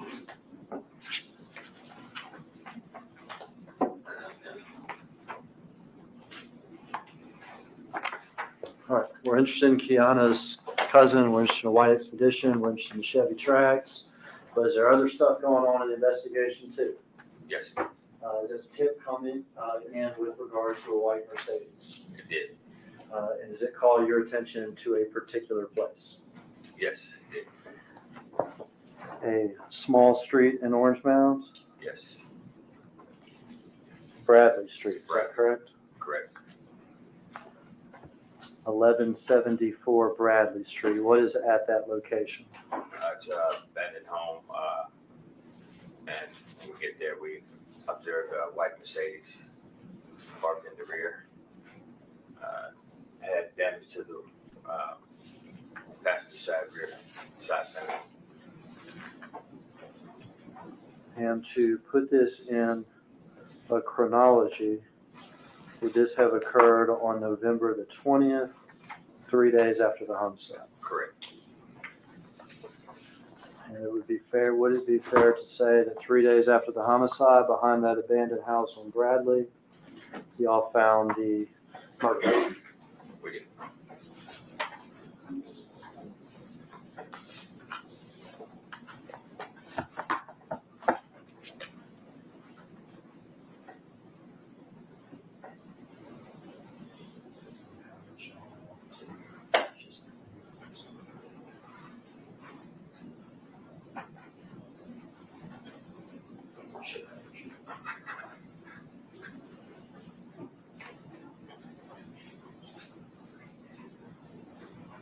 I'm going to pass you a series of photographs. A couple of them, as you turn them over, a couple of them have been introduced already into evidence. So just read that number. Otherwise, just put them all face down on the table.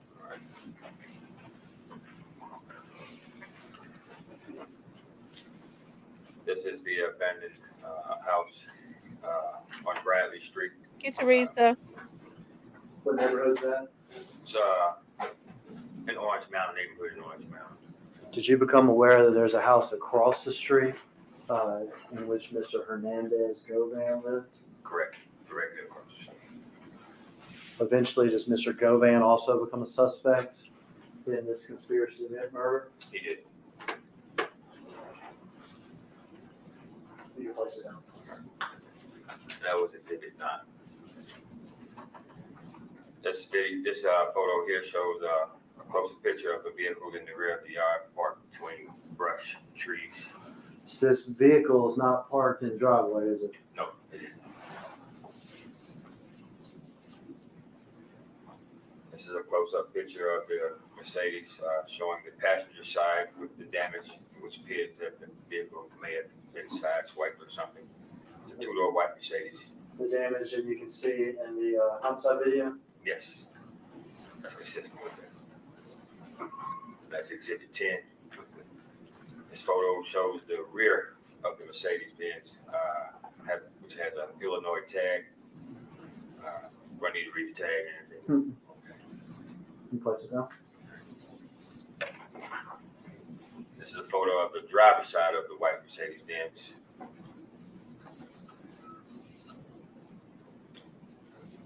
And this is a photo of taken from outside of the Mercedes-Benz on the passenger side that shows the inside of the rear seats with a Mississippi DeSoto County tag on the rear seat. It has like another license plate on the inside of it. Yes, Maybe even a couple. We'll see. yes.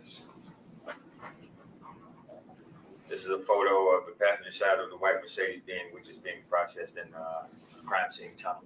Okay, so y'all take that car from the scene to the crime scene tunnel? We did. And it also shows damage to the rear passenger side, which is consistent with the suspect vehicle and video at the keys. And this is a rear shot of the white Mercedes, the trunk area after being processed. Another photo of the Mississippi tag, close-up picture that was in the rear seat of the white Mercedes-Benz. And these are photos of two Illinois tags, license plates that were located inside of the white Mercedes-Benz. Two more license plates Two inside more the license car. plates, yes, Illinois.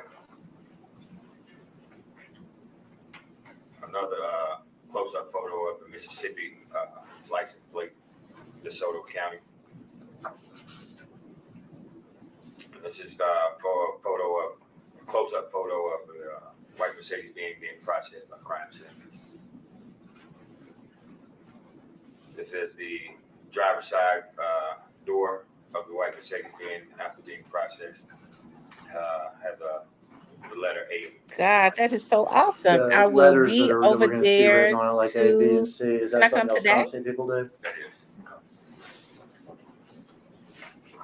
This is the photo of the driver's side rear side panel. Okay, I'll be over there. Thank you. I appreciate that. Letter B. It's written in yellow. So I need to get first. Do I need to have insurance? This is the passenger side door, and after being processed with the letter Okay, D I'll be sworn written in. on it. And this is Okay. another close-up picture of the white Mercedes after being processed with the letter E written on it. And this is the a photo of the white Mercedes. Okay, I'll come over there before I go to the federal building. Thank you. And Bye-bye. we would offer those in evidence as state's next number two. No objection.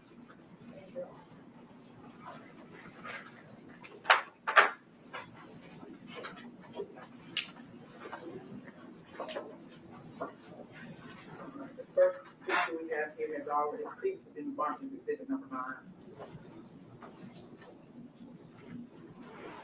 Thank The you. next picture Cash is out, a Miss Leah. picture of the rear of the Mercedes-Benz parked in a yard, kind of in a wooded area. We'll mark this as exhibit number 10, maybe 39.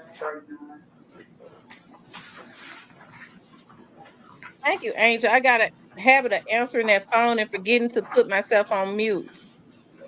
This is where exhibit number 10 comes from. The next photo has been previously marked as exhibit number 10. The next photo we have here is the rear of close-up of the Mercedes with the Illinois tag. We'll mark this as exhibit number 40.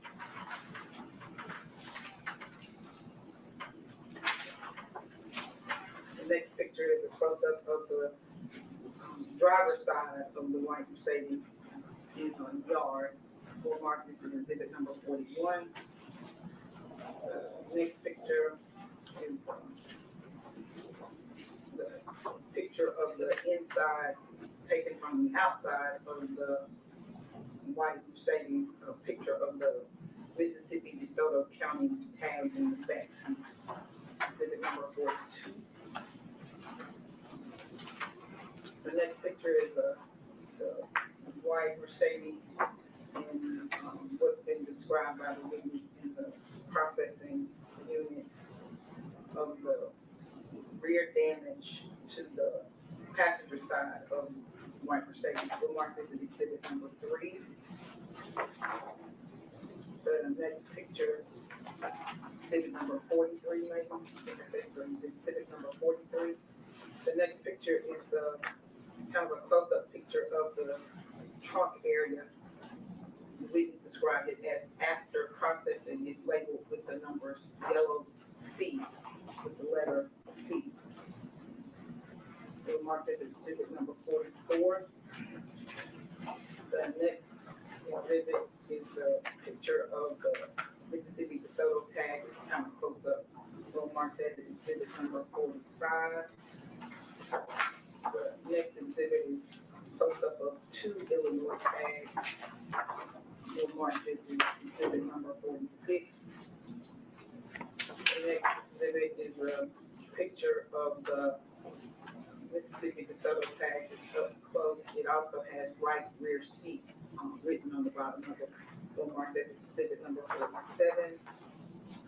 The next picture is side panel of the white Mercedes, described as crime scene after process. The vehicle after processing is marked with the B, with the letter B in yellow. The next photo is a photo of the driver's side of the white Mercedes, marked with a letter A, described by the witnesses after processing. We'll mark that as exhibit number 49. The next photo is the rear side of the driver's side of the white Mercedes, described by the witnesses after processing, marked with the yellow B as in boy. We'll mark that as exhibit number 50. The next picture is the passenger side of the white Mercedes, marked with the letter D as in dog. After processing is described by the witness. We'll mark that as exhibit number 1. The next picture is a picture of what appears to be the top of the white Mercedes, marked by the letter E. Jerome, you are absolutely right. I agree with Jerome 100% with that statement he just made. Exhibit is the picture, the passenger side picture view of the white Mercedes. We'll mark this as exhibit number 53.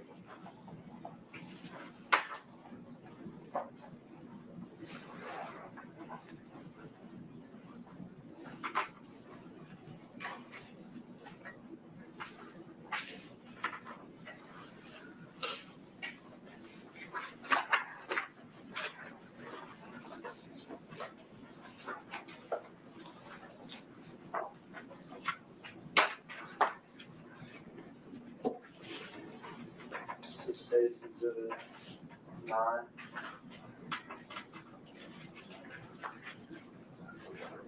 What are we looking at? Looking at the front of the house, also on the left side there, you can see back in the wooded area, the tree line. That's where they park the. That's where we located the white Mercedes Benz. That's on Bradley. You can see some homicide detectives walking back here. Yes, that's the gate parking to the rear. Cars sitting back here somewhere. Yes, House on Bradley. that's on Bradley. A vacant abandoned house, is that correct? That's a vacant. Yes, it is. I go across the street, I got Hernandez Govan's house. Correct. Is that correct? Directly across. I know that y'all are big on video. I've seen y'all, pull it from Michaelis, and I've seen you pull it from Tulane. Did y'all canvass this area, this neighborhood, for any possible video? We had investigators who came to the area for video, and none was found. No video on Bradley Street? No video located.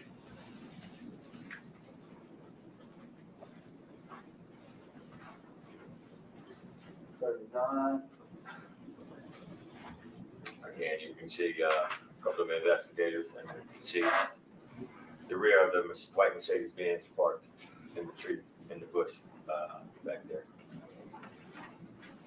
40, we're walking up on it.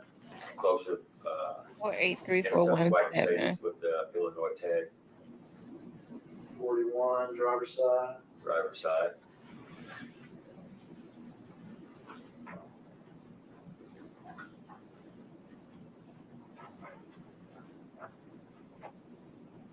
We're looking inside of it. It has like a license plate inside of it. Correct. It has a Mississippi, DeSoto County license plate on the passenger rear seat.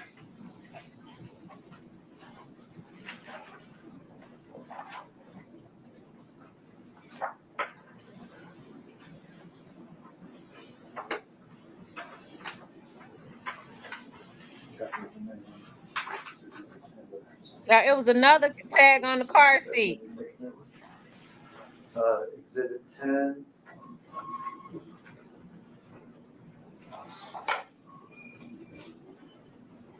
That's the passenger side view of the Mercedes-Benz. You can also see the damage there going down the passenger side of the vehicle, especially on the rear side panel. So is it fair to say when you see this, you know that you've got your car? Yes. Do y'all investigate like where'd this car come from? Yes, we would check the VIN, or license plates. Did y'all in fact find that the car was taken in a carjacking in Memphis a few weeks before this crime? We did. Did y'all in fact find that the suspect in that carjacking was Treon Ingram? Correct. And I'll say it here that Justin Johnson was not a suspect in that carjacking. No. But car taken in Memphis a few weeks before, suspect Treon Ingram.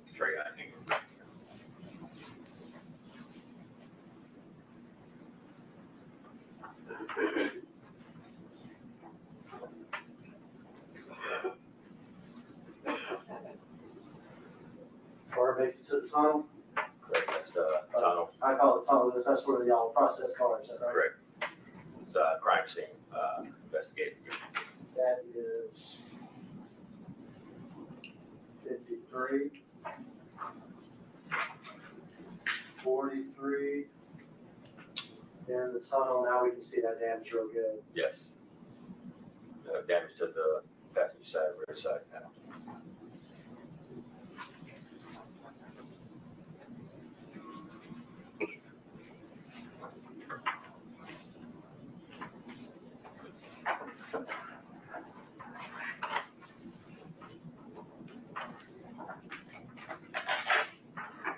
They said Cortez was charged with the carjacking at first.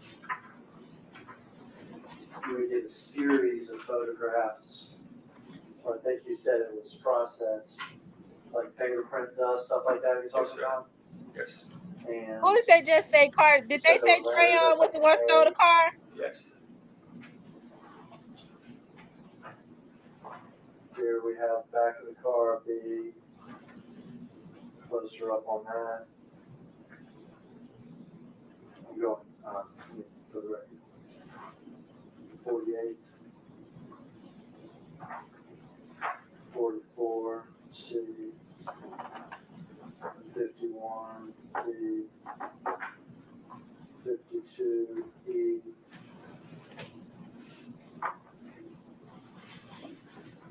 Various license plates found in the car. Yes. 45, Mississippi plate. 46, a couple of Illinois plates. 47, a close up of that Mississippi plate. Now, processing the car, that's something the crime scene does, is that correct? It is. And they try to lift what fingerprints they have from the car, is that correct? That's correct.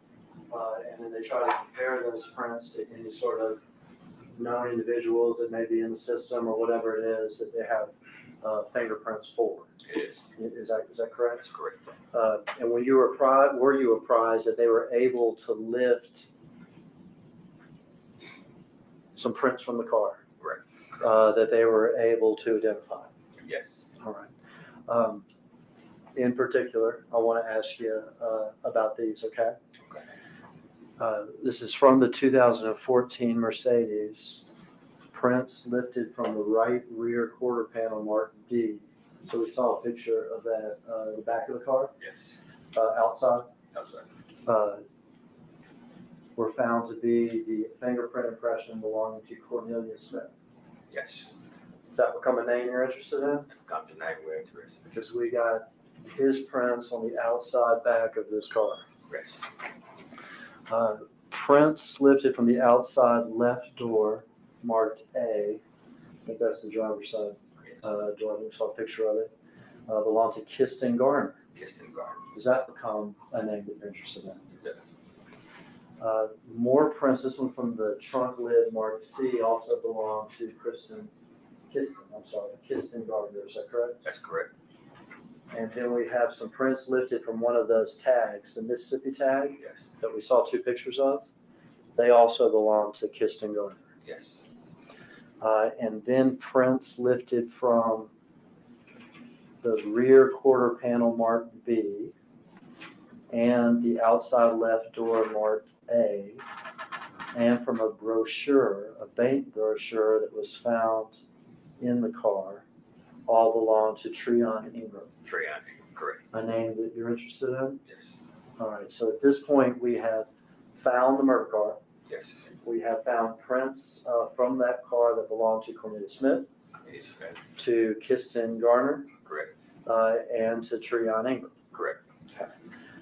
Do we also process or attempt to process the car for any DNA or blood or like fluid evidence?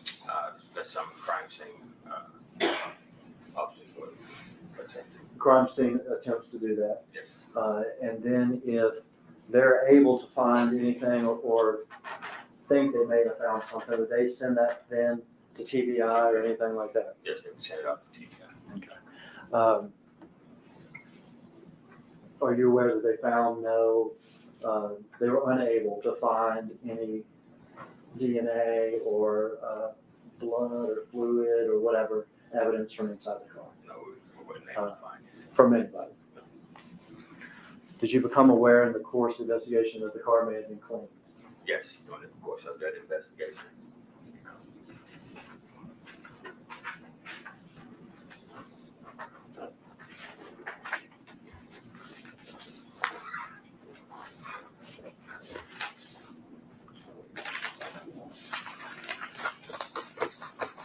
We are now interested, if I understand you right, in a couple different people. Kiana's cousin, Cornelius Smith, fingerprints. Yes. Kiston Garner, fingerprints. Right. And Treon Ingram. Treon. Let's take Treon Ingram first. Did you want to talk to him? Yes, we did. Did they find him? Located him. Took him in custody? Yes. I don't want you to tell us what he said, but as a result of that conversation, did you go back to Memphis and try to get some more video? Yes, we did. Tell me about that. Treon gave him up. We information that we received of a white Mercedes being in a parking garage in Crosstown area. Okay. And did you also receive information about a white Mercedes Benz at the Valero gas station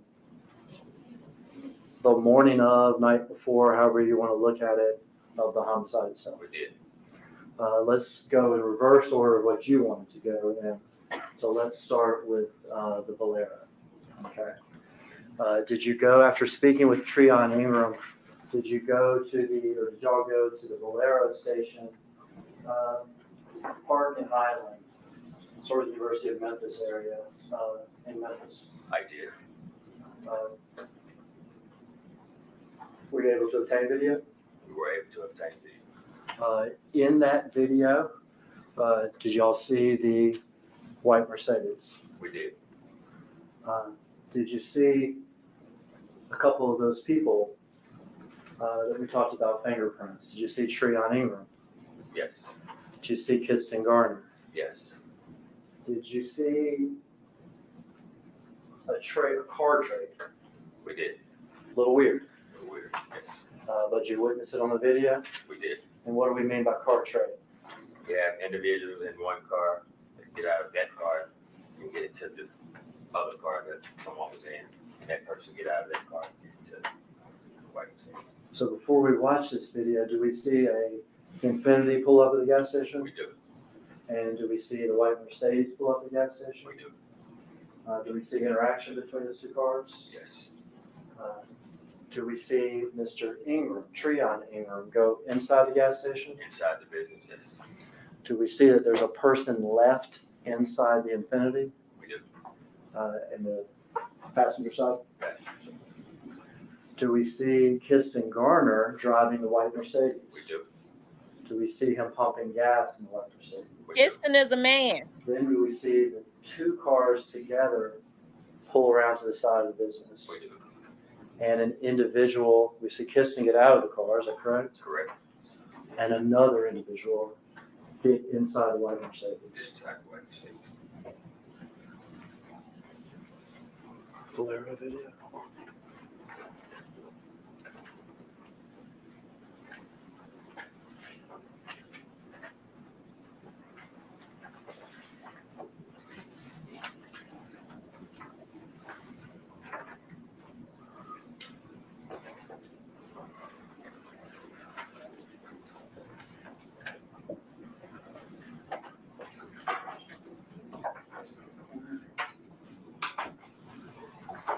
Start outside. All right, Valero gas station, November 17th. You better put the flat screen up. November 17th, 2021, we're at 3:16 a.m. in the morning, 9 hours before the meeting. Yes. All right.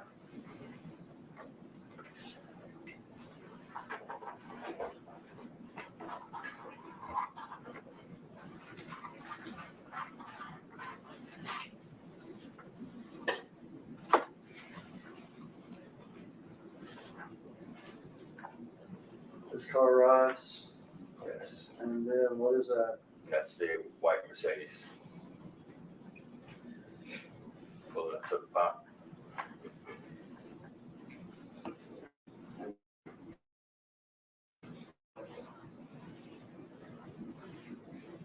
These two cars are the cars that are together? Yes, they pulled in together.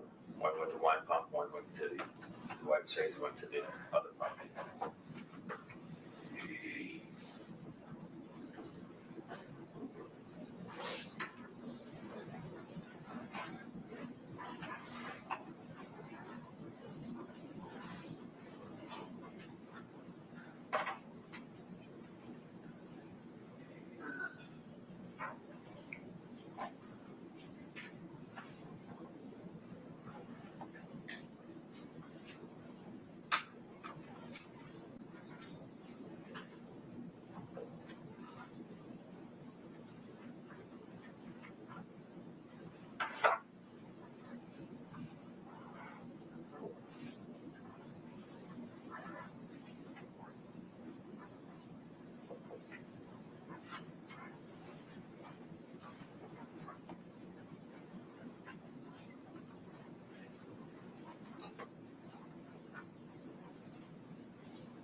One of the craziest things to me about this is how busy a gas station is at 3 o'clock in the morning.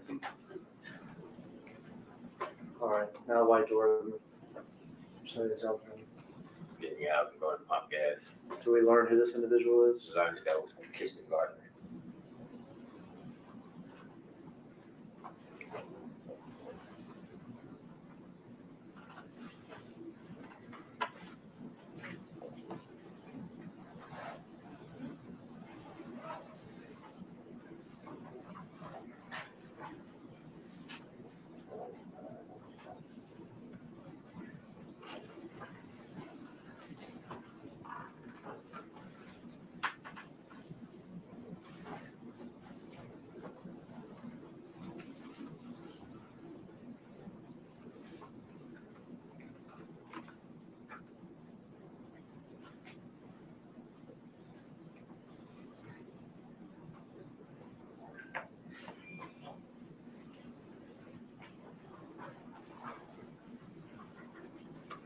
guys are coming back to the Infinity. Right. Only one of them got out of the Infinity though. Right.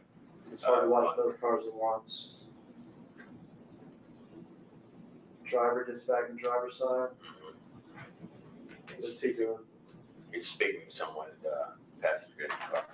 Okay, so there's somebody in this passenger side of this Infinity. Yes.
White Mercedes. And Infinity. And Infinity, they drive around and pull around to the No loop around. side of it. No switch angles.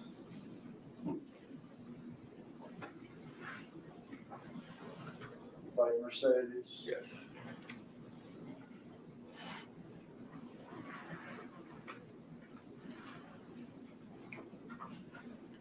Side by side, you can see the driver is exiting, Kissing Garner. kissing Gardner. Walks around to the passenger side.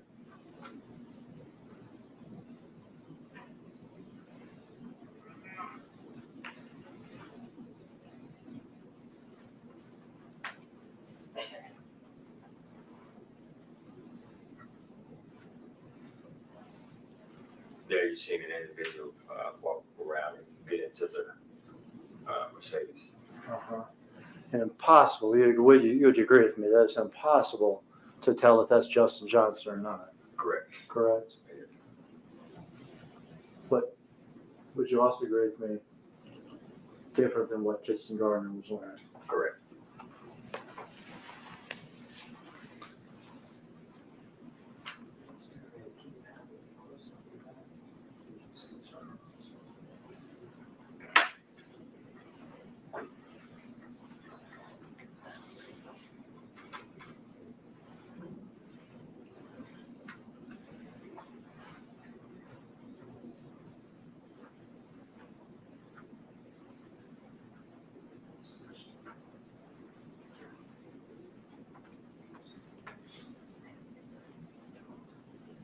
And there you can see both cars leave the area.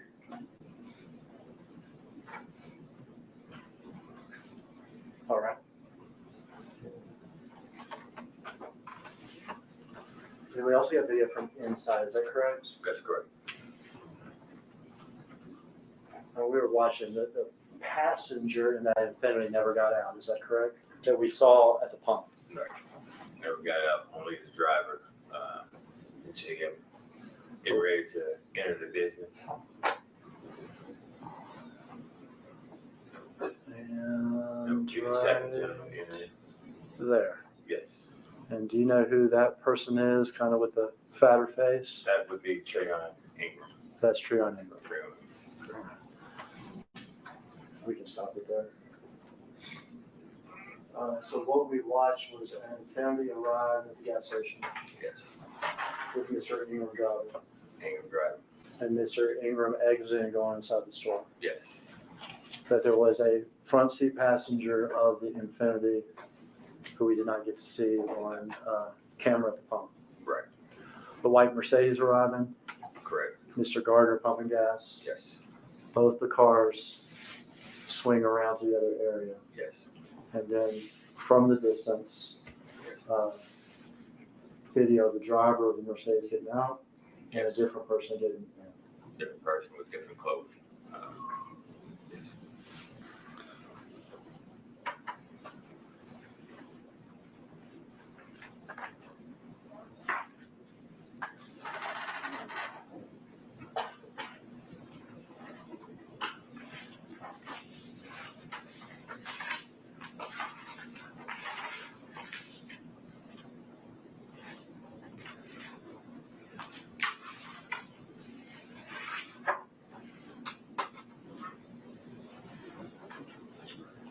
You said you're interested in the Valero station, Yes.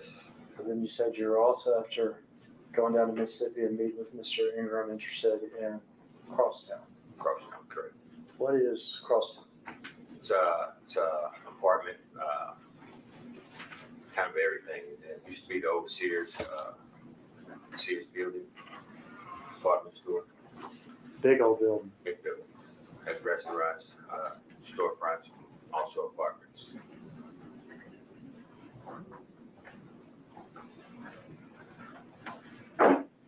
Did Kiana have a cousin that lived at the Crosstown apartments? Yes, she did.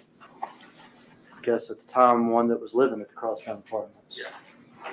And what was his name?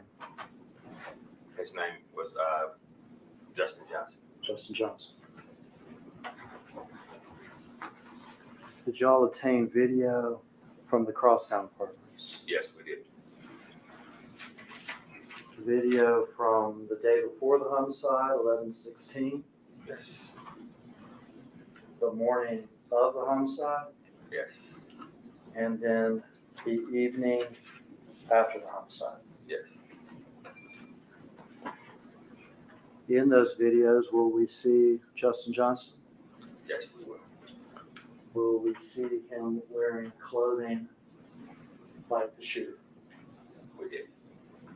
Bass Pro hat, Bass Pro hat, hoodie, hoodie, sweatpants, sweatpants, emblem, emblem, shoes. white bottom. Will we see him arriving at Crosstown in the white Mercedes We do. with the body damage? With the damage on. Yes. Will we see him leaving less than an hour before the homicide in that outfit, in the white Mercedes with the body damage? We do. Now, y'all had also been interested in a white expedition. Yes, sir. Will we see him arriving in the white expedition? We do. And then after the murder, will we see him arriving in different clothes Yes. and then packing his bags and leaving? I think, yes. It's a series of videos. Yes, Okay. sir. 1, 2, 3, 6 or 7 or 8 videos.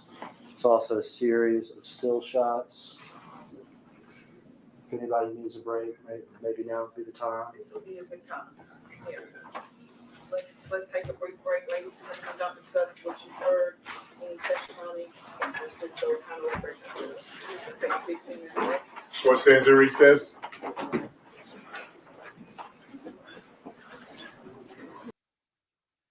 Woo, child. I tell you. Well, we know Trayon. Trayon might have been the one that implicated straight dropping those 2 murders. And Paul Hagerman basically letting you know that it's a RICO going on too, because he says, you don't have to tell me everything Trayon told you. So that lets you know that it's something else going on too. He says, when I say they did their damn, I'm telling you, that's why they were so quiet. When you got people that are talking to you, you have to be quiet. You have to, or else they'll recant their statement. They'll become intimidated. Nobody knows when Trayon goes to court. Nobody knows anything about Trayon. He was forthcoming from the very beginning. because he already looking at one unaliving, which was in Covington. He didn't want all, he didn't want to be looking at the death penalty. Them boys was out there doing so much stuff that it was just ridiculous. They was out there doing so much stuff. I tell you, woo! I'm gonna put the number up so people can start calling in. Remember to stay on topic. I don't want to talk about Diddy or nobody else. I want to stay on topic and stay on topic and keep it, like 3 to 4 minutes so other people can call in. The number is 901-667-0119. Tell me, let's talk about what you all saw. What do you all think is going on? Do you all think that other people within CMG is going to be indicted? Tell me what's on your mind. Oh, it's only a 15-minute break. I thought she said they were going to lunch.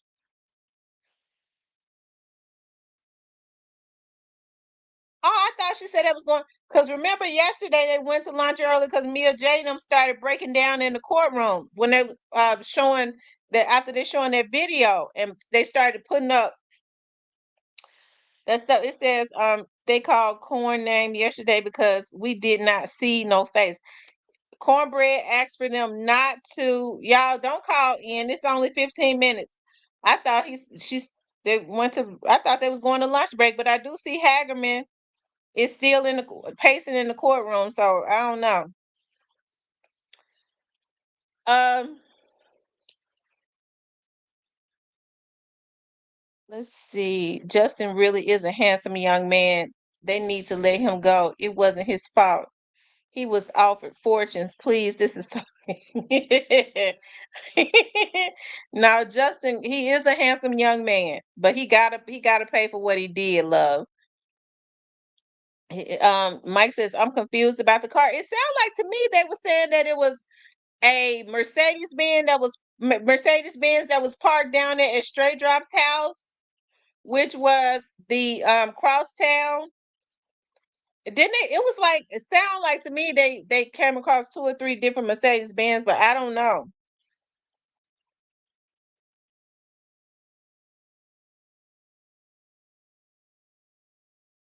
I wonder, Toy John, I really do.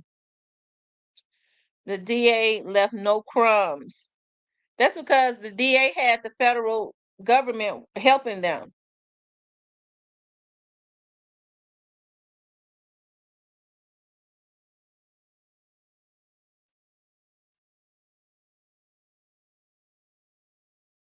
Ooh, mm.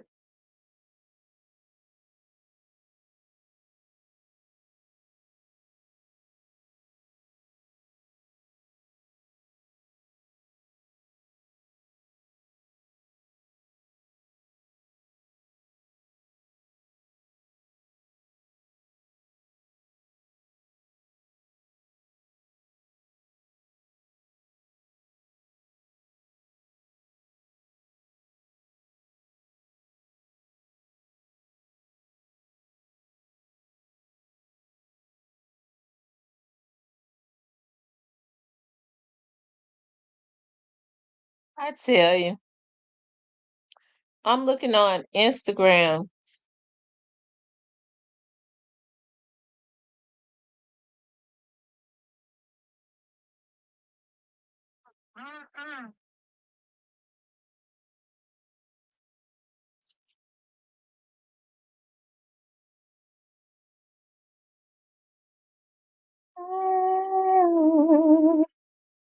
Yeah, hit the like button. Okay, like, share, and subscribe for me.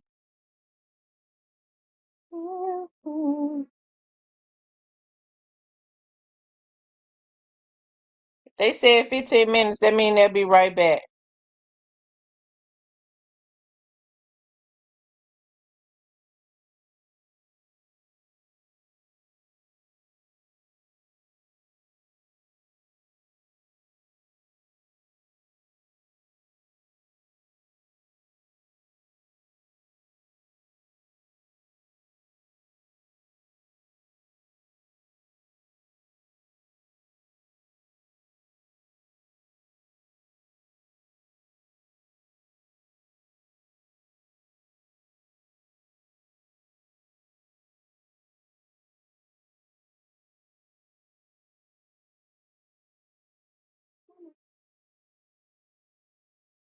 Says CMG is to blame, not Justin, please.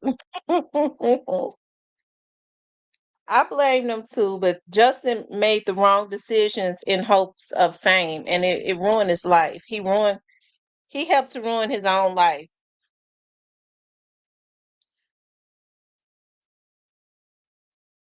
Mia J done posted. Let me see. I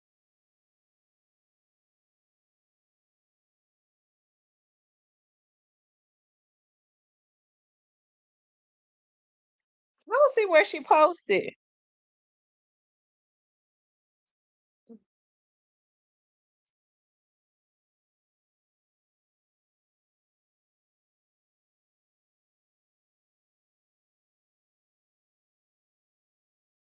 Says production.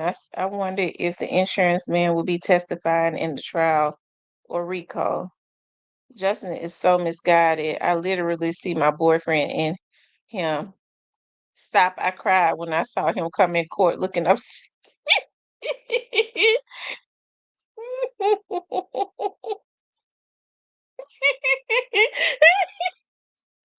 Well, you may as well go ahead and start breaking into pieces because he gonna get life, love. So you may as well go ahead and start breaking down right now. Maybe by the time he gets sentenced, all your tear ducts will be dried out. Okay, all of your tear ducts will be dried out.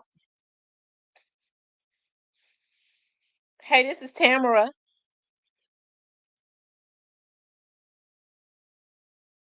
How you doing today? Great. How about you? They got them in 4K. I'm telling you. And they running in for they got it in for it's information. I'm telling you, they knocking them down like they got them lined up and knocking them down. I mean, it's just perfectly laid out. And they need, they didn't even need uh, and the other testify because they had straight drop testimony that they could have used.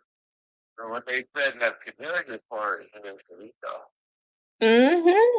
And they might go easy a little easy, but I Cornelius probably gonna get 25 years. Oh, he's 20. He needs minimum 20. Yeah, the minimum he gonna get is 20. And he might parole that team because of what he's doing if he got a different head. Like he might be eligible for parole. He might get 30 and eligible for parole. Well, let me ask you something. What you think? Do you think that Cornelius went in told him more than what Orange Mountain Quet had told him? Do you think he really closed the casket on him? Yeah, because and I think that's setting up. Normally, they were just going out to the community. But they had a lot more, phone calls, text messages. Next time we met, we started to, like, when we dropped off the car, when we was, like, going after the murder, they would stop. All right, you know what I mean? And then brought up, North Tower, and, like,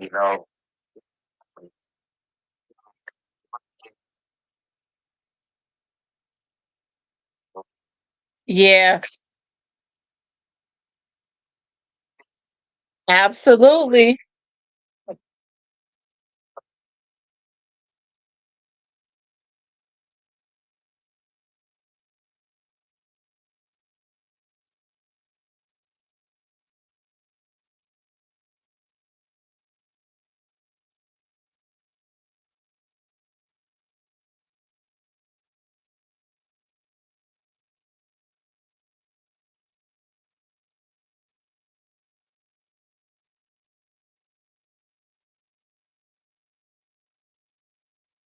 Wow. like,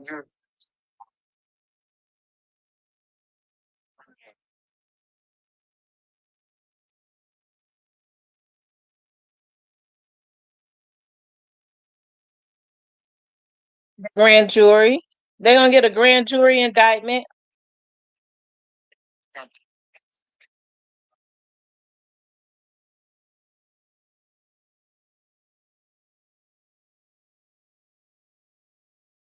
Wow. Well, I tell you, I didn't think that they would have um a weak trial, but with the way they're going, I mean, it looks like that's what it's gonna be. They, they do more. You can see what the defense does. Never seen the defense question familiar. Yeah, the defense questioned Cornelius, and it was almost like he tried to bully him. I didn't have a chance to watch it yesterday. I've been in meetings and stuff, and I have a little time this morning, so I've been listening. And I caught up with listening to you up here all live last night, last night and then early this morning. I've been Arizona. Okay. Yeah, but I didn't have a chance. I've never seen that it goes that fast. Like the standard defense. But that's because a lot of the information that they received, it's not gonna even be used in this case. But they letting you know. That's why I said Straight Drop's attorney. He tried to be slick yesterday. He said it. You told your sister that your attorney told you to tell the truth and work with the feds. It's so funny. Hey, I think other side is very. If they see it, like if they don't see it, their attorneys have to be notified that these things are taking place. If they did, it would get notified of stuff being up to the case. But man, it's not part of the prosecution in Memphis. I don't want nobody going to jail. I don't care who it is. It's saying like really good. They kind of been told. Yeah, it took 3 years, and people thought that they weren't doing their job, but they was doing their job, but they had help doing it too. They was talking. They were accused by the eye. They were bold and print. Man, when they showed up for this trial, the next one not gonna take long. The next one, I don't know. Like it's something.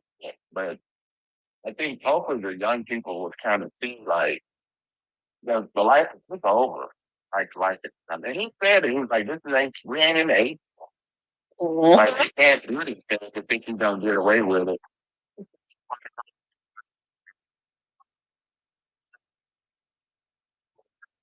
For the crime, would be taken from a street. Many crime, everything.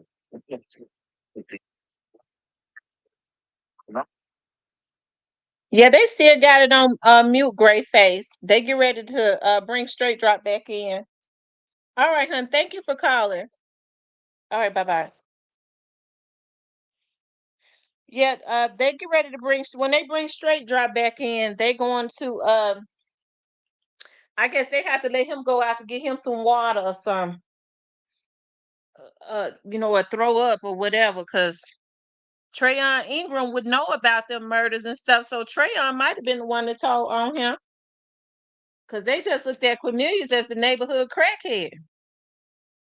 I hate that. I hate them boys when it did that. And I mean, they played them from all the way across the board. They played them from A to Z.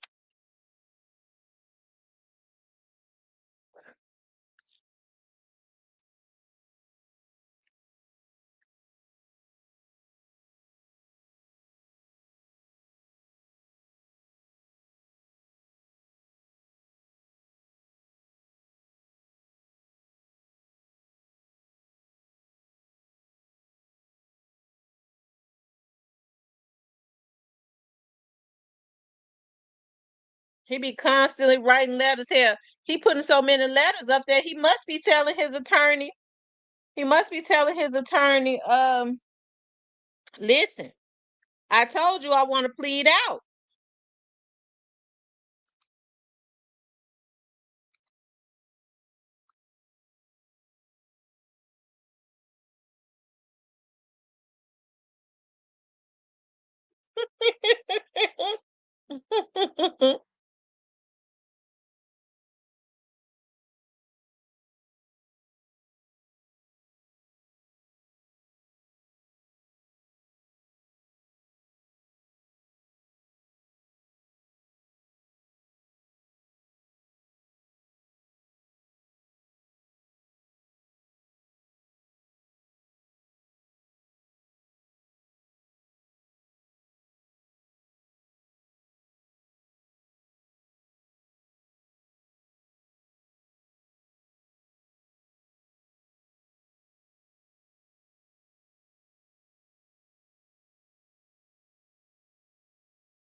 Straight drop sitting there like he feel like a lame.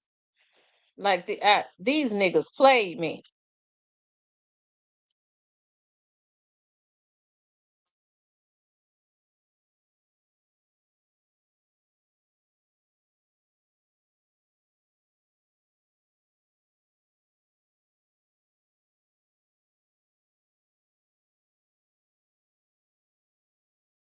If they don't hurry up and let this trial be over, they're gonna have to put that dude in a straitjacket. He's steady looking back there at young Dolph family.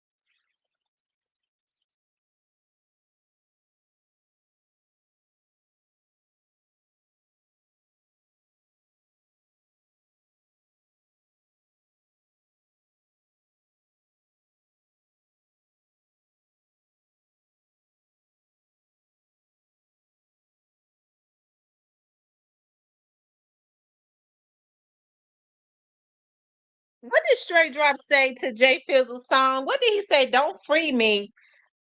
What did he say? Don't free me. Exonerate me. What did he say?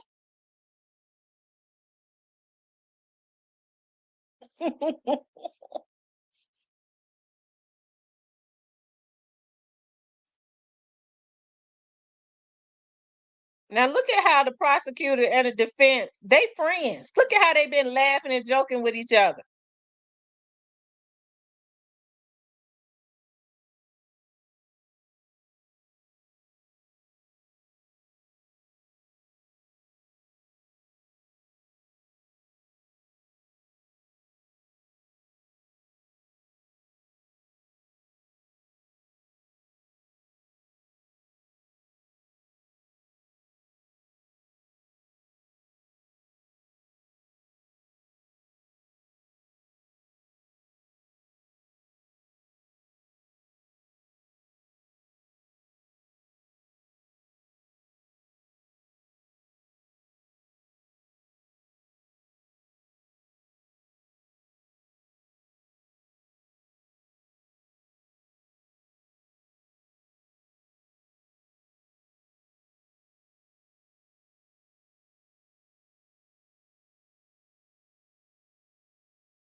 Hold on, y'all.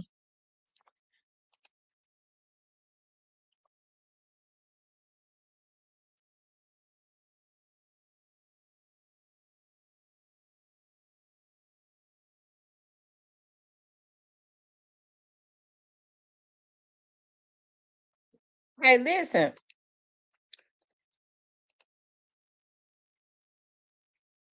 Into the building.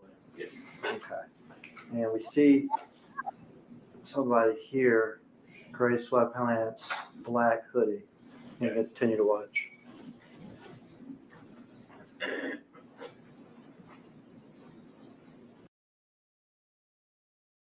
When the everyday excess falls away and we instead prioritize what matters, Dark hoodie, gray sweat, black shoes, white bottom. We walked here, then this camera picked him up. There's a bank of elevators back here. Yes, There's apartments on the top floors of the buildings. it is. Can y'all understand what they're saying? Still way back here at the elevators.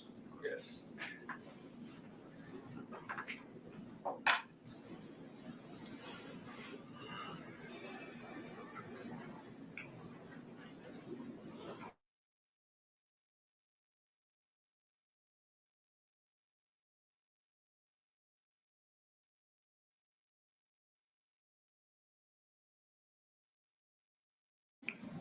Look, it's floor 8. Yes. What floor does Kiana Hopper's cousin Justin Johnson live on? What is ID is 808. Yes. 84. 8th floor. And this man has on black shoes, white soles, Yes. gray sweatpants, Yes. a little emblem on the Put sweatpants. the logo on the side. Yes. We all recognize that Memphis is a Bass Pro hat, is that right? Yes. He's got a phone in his hand, and maybe some food or something. Yes.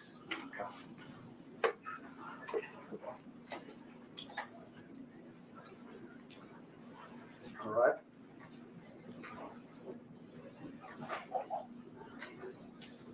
All right, we are November 16th, that same day. Now we're at 11:13 p.m.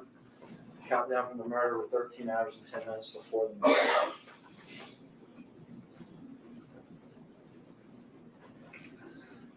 There's going to be him coming again. White Expedition. White Expedition.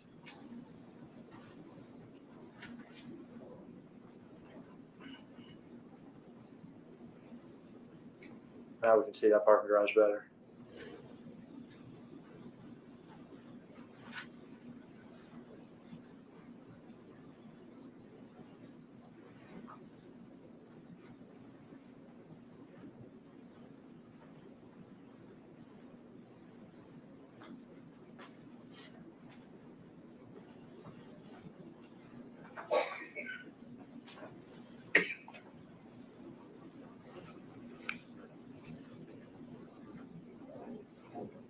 Just like last time, coming in the front, Yes. gonna walk to the elevators.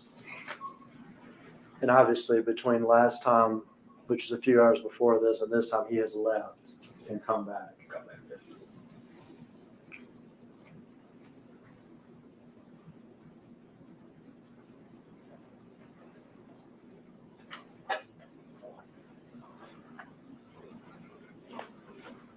I think it stopped ours.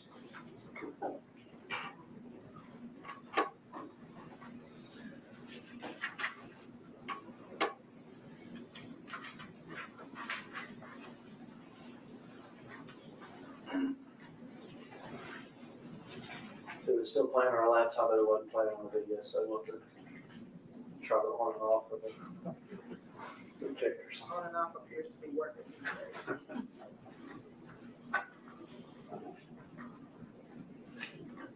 I think it was at 111.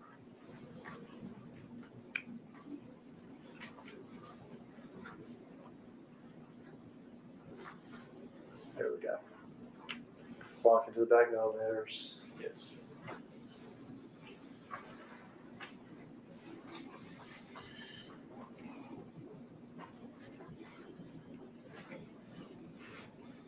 Sweatpants, shoes, basketball hat, sweatshirt. Yes.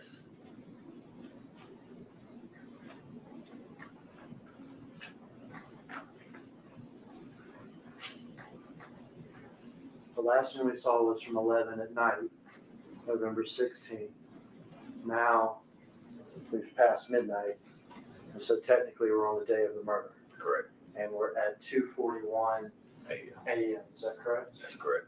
And to orient ourselves, the Valero video that we saw of the Mercedes trade is going to be after this video. Is that right? That's correct. So 241 at Crosstown, Valero video after the 3 o'clock hour. Correct.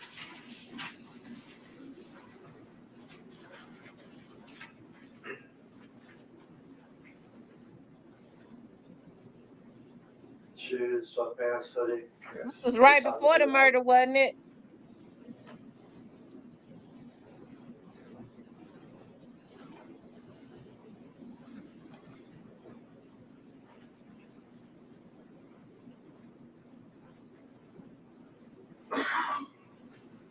Same shoes.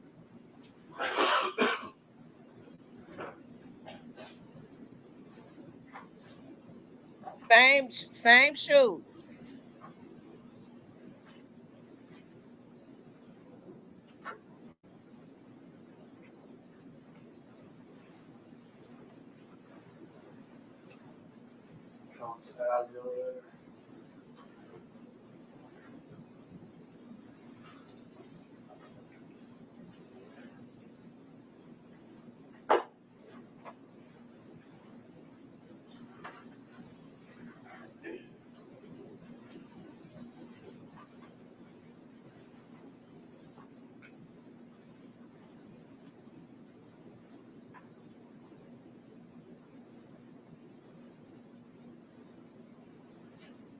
To the parking garage. To the parking garage.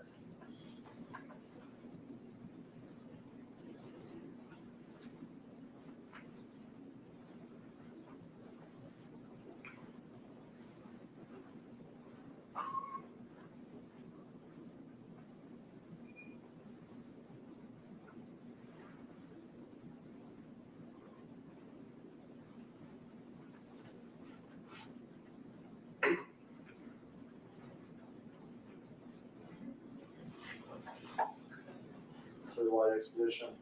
Correct. Leaving.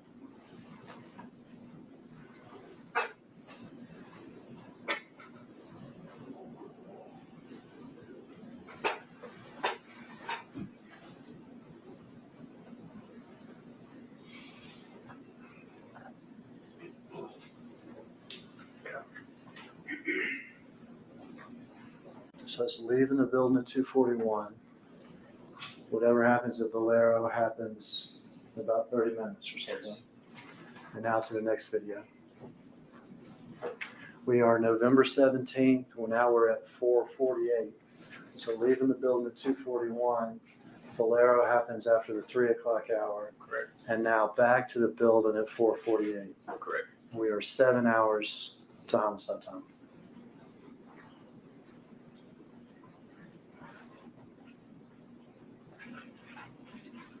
Back to the building, what? And the white Mercedes with the damage. Can you back it up a little bit, Sabe? That one before it was perfect. There you go. We know that car, don't we? That's the car that we located. That's also the car in the video at the keys cookies with the damage. Okay. Passenger side rear side panel. Okay.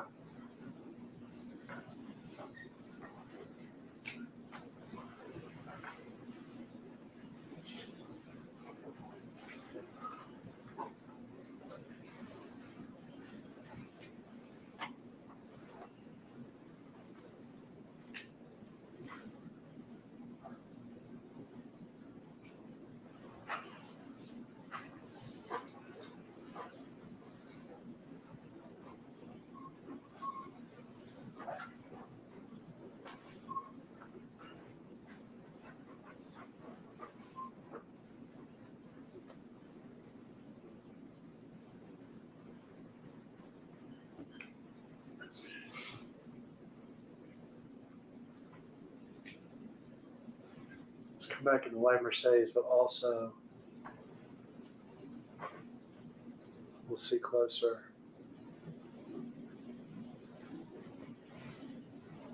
I think it's in the elevator. Yeah.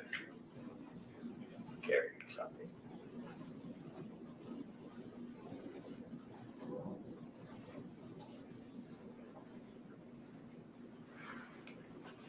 actually carrying his daughter, is that Carry right? his daughter, yes. And if we back it up just for a second.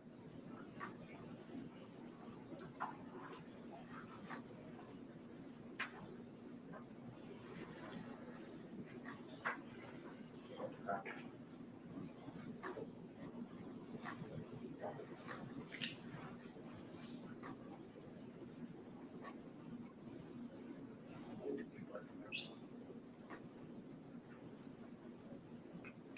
There you go. Something. We've got the sweatpants and shoes and the sweatshirt, Yes. and now he's carrying his daughter. Carrying his daughter.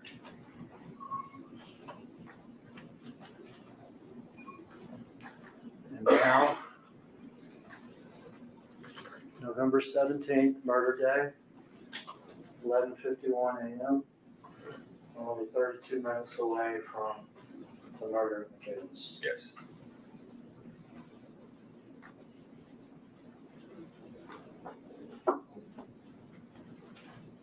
Let me stop for a second.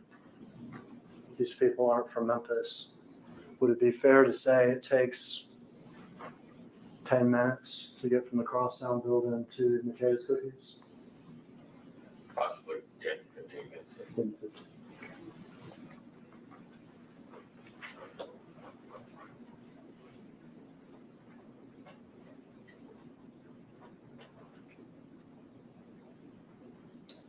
Shoes, sweatpants, sweatshirt, Bass Pro hat. Yes. His daughter's with him. Yes.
He appears to be on the phone.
You back it up, it's hard for me to see them there. If we back it up, I'll put the pointer on. These two, here they are. Right. The little kid. Sweatpants, sweatshirt.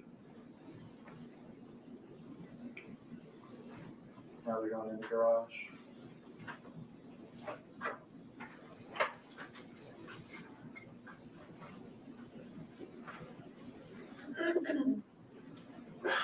And they're even in the white Mercedes. And white Mercedes actually was captured here and leaving the garage. Starts first this way, but then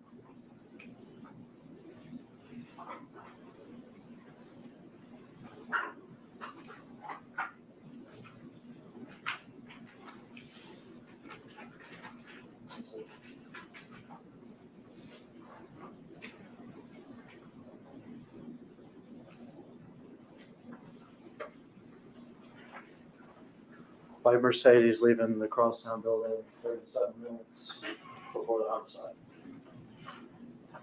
Is that correct? Correct.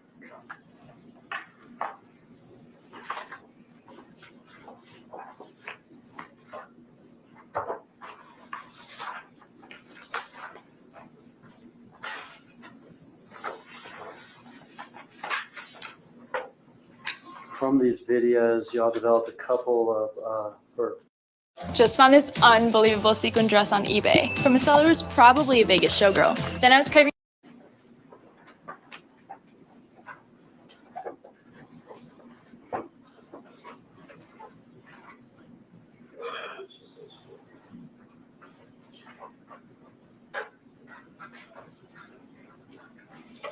slowed it down for this one already. Tell me what this is.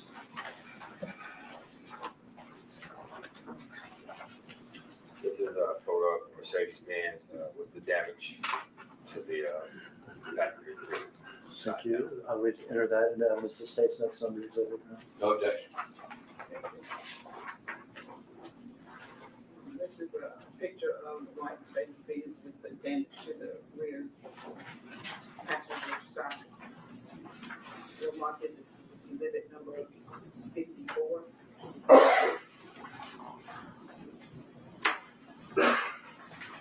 I can tell you that. And this is from Crosstown, is that right? That's correct.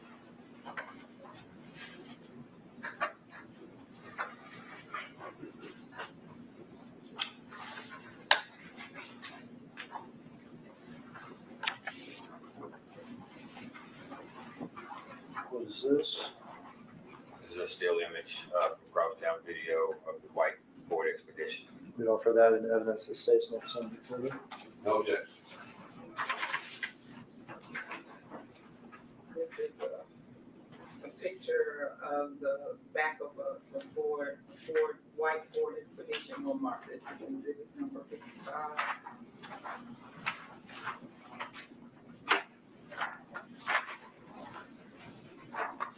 Expedition across town.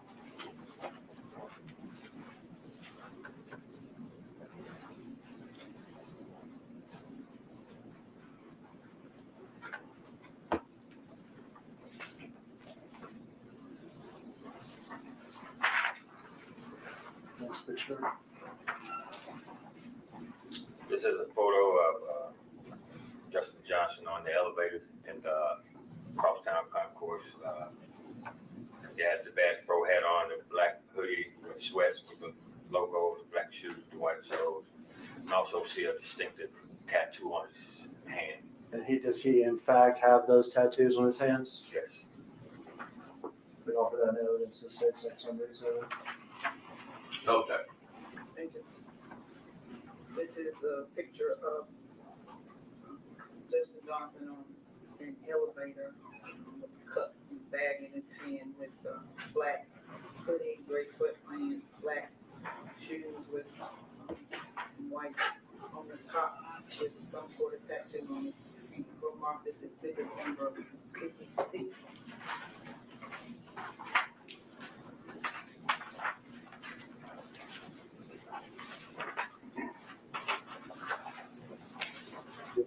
On jury.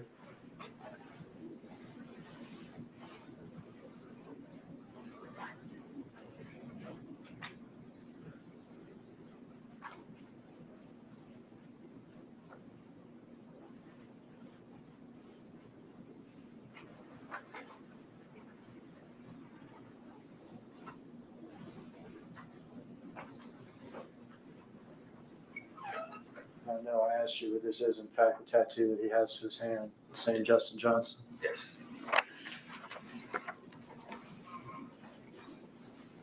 Hold on. This is also a photo of Crosstown from the video still shot. Justin Johnson is carrying a little backpack. He has his daughter with him. Appears to be on the phone. You still can see the tattoo on his hand with the Bass Pro Shop hat, black hoodie, gray sweats, and black shoes. And this is when he's leaving about 37 minutes before the murder. Yes. Next on the exhibit. This is a picture of Defendant Justin Johnson with the same clothing on, black sweatshirt, gray sweats, black and white shoes with the Bass Pro hat on, holding a backpack with a little girl with him. No objection. Well, marked that as exhibit number 57. Thank you.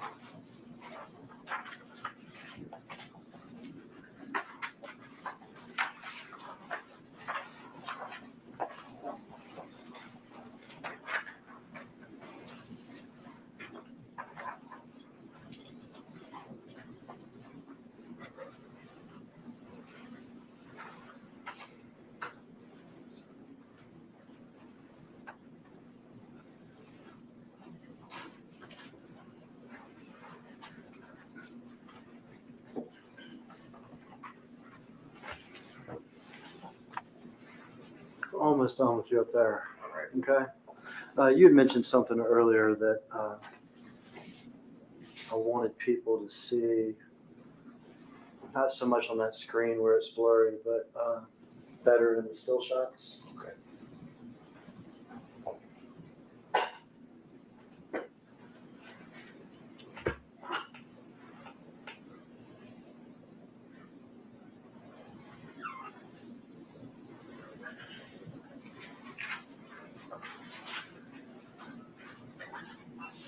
Can you tell me what's in these two photographs?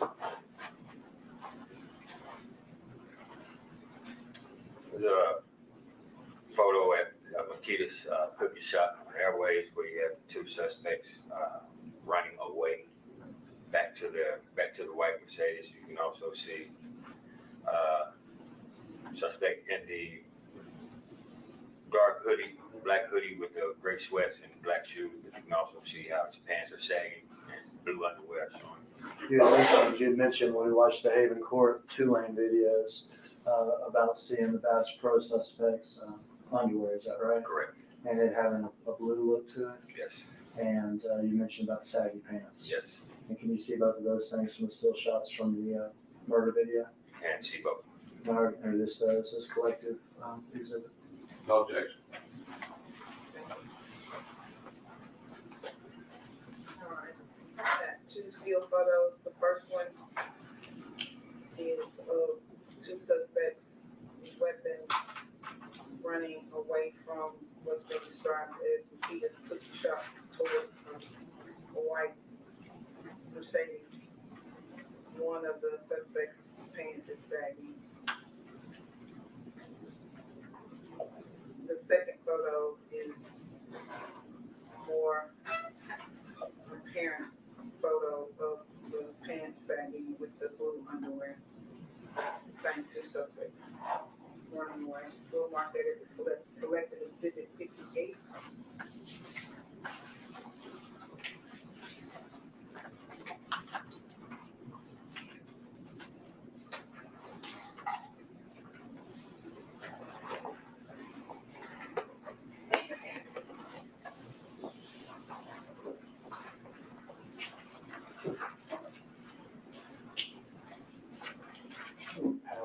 Might pass this to the jury. No. Yes.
We'll go back to Justin Johnson. We've been talking a lot about Justin Johnson, but I want to talk about Cornelius Smith real quick.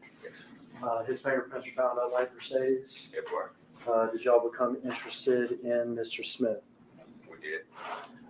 And did y'all talk to people around Mr. Smith, including his girlfriend? We did.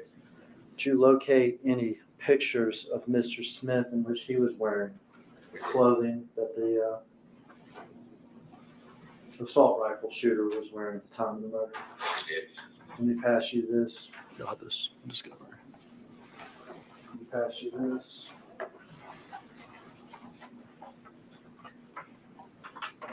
We got pictures on the left that show Mr. Smith, I think, at his janitor job at school. Is that right? Yeah, it's I think it was a business or a beauty shop or salon or something where he had on the blue hoodie that has Gap written across.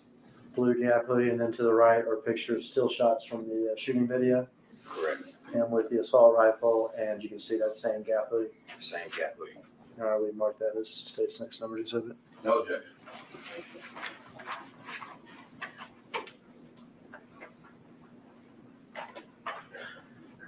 They have 4 still photos in this picture with the suspect wearing a mask and all 4. 3 of them are forward facing, one of them is of his back. The 2 left photos, he's in somewhere with the room and trash. And the right 2 photos, there are the pictures from the scene at Makita's on November the 14th. So we'll mark this as exhibit number 59.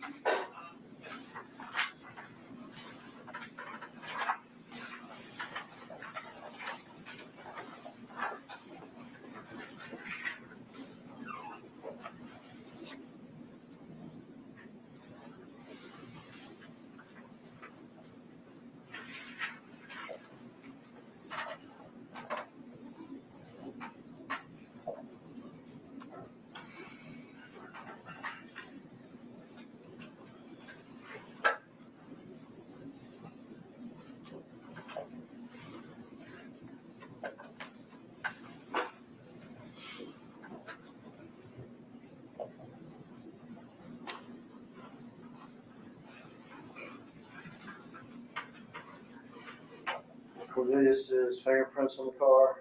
Yes. Cornelius in the Gap hoodie. Yes. Talking to Cornelius's, or people around Cornelius. We interested in arresting Cornelius? Yes. Cornelius, does he get arrested? Yes, he does. Do y'all get in possession of Cornelius's cell phone? We do. Do y'all tag that into evidence? We did. And do y'all submit that to your people for whatever analysis they can do? Yes. And among those people, is that Jesse Browning and Michael Gardner? That is. We'll hear from them later in the trial. Okay. Justin. Call video crosstown. Yes. Mercedes, Expedition, 2-lane apartments. Yes. Interested in arresting Justin. Yes. Do y'all go to where he lives? Yes. Is he there? No, it's not. Do y'all go to other places looking for him? Yes, we do. Is he there? No. Is there a citywide manhunt for him? It was. Is he found? He's later found, yes. Is he found in Memphis? No, he's found in Indianapolis, somewhere near. Indianapolis.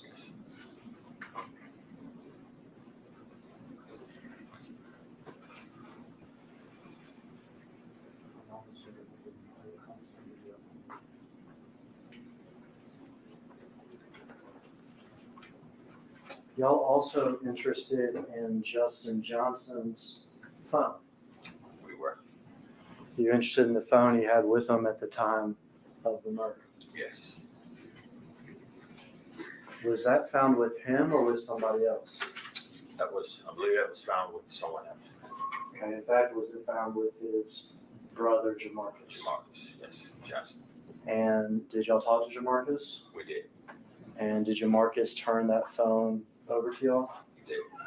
And did y'all give that phone to your phone people, We Jesse did. Brown and Michael Gardner, We did. to look at it? To look at it.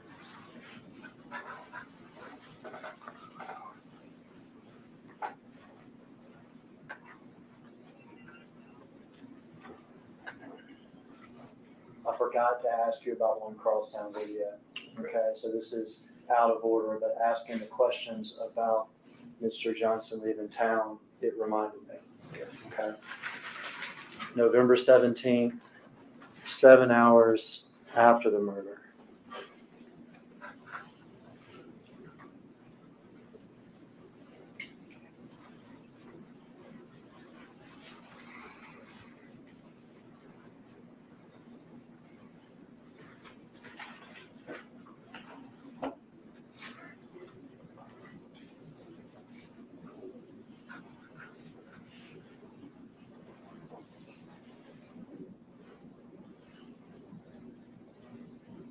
Outside's almost impossible to see because we're so far away, but individual's going to arrive in an entirely different car. This is not the Expedition or the Mercedes. So,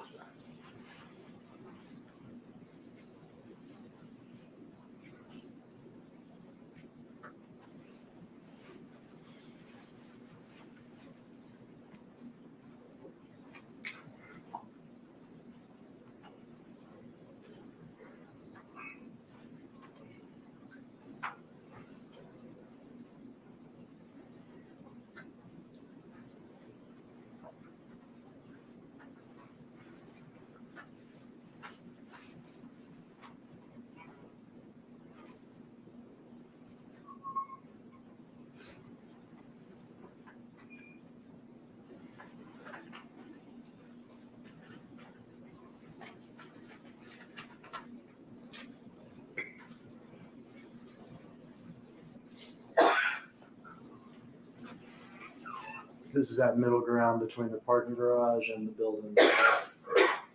And with the lights and stuff, the blur and everything, things become clearer when we walk in the building.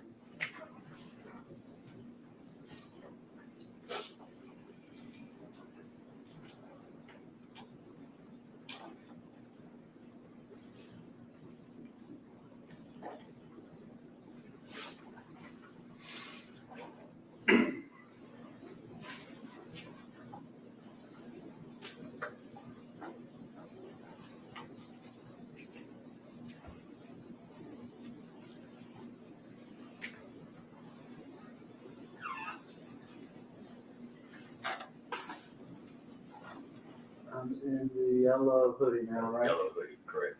We saw that at Haven Court in the 2 lanes, didn't we? We did.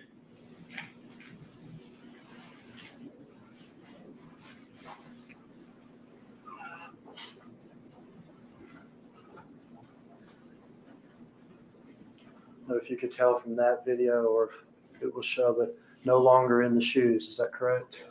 And some slides. Yes.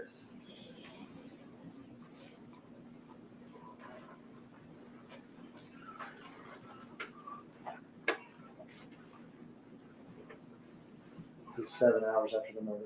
Yes.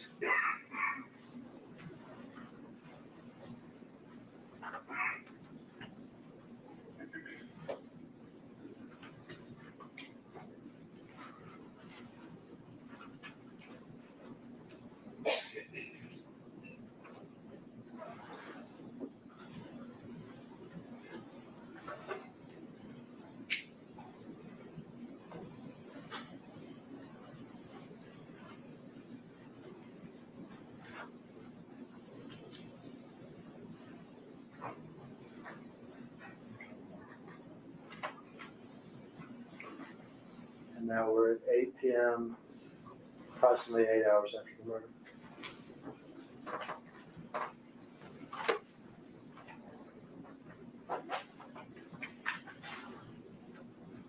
Bags packed.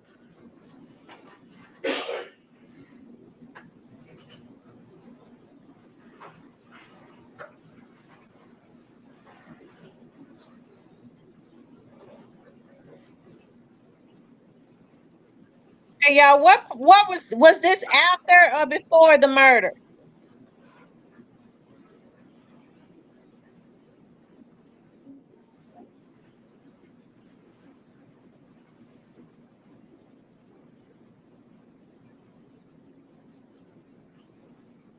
So he on the run now, right?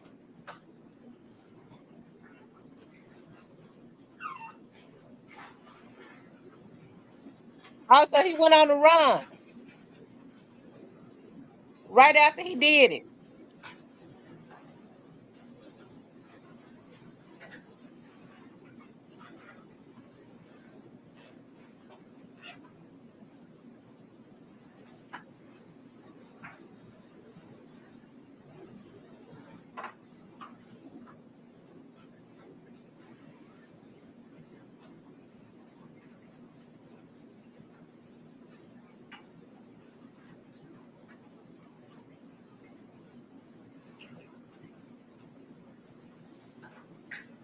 Is that Shondell behind?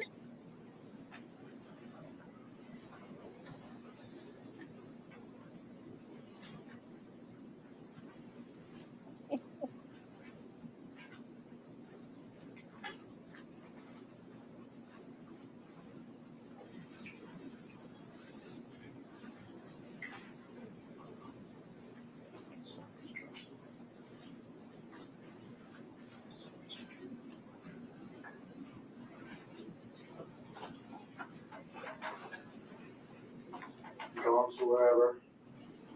Yes. Next time we see him in person, is arrested in Indianapolis. Yeah, yes. He has social media though too. Is that correct? That's correct. And did you and Detective Browning subpoena and obtain some of his social media? It was. His Instagram, his Facebook? Yes. And after the murder, until the time that he's in custody in Indianapolis, are y'all able to obtain images that he posts to social media? They were. I think he would have, so he didn't even have to kill Dolph. And Detective Browning Yes. may be the expert on this stuff. Yes, he is. All right, we'll see those later with Detective Brown.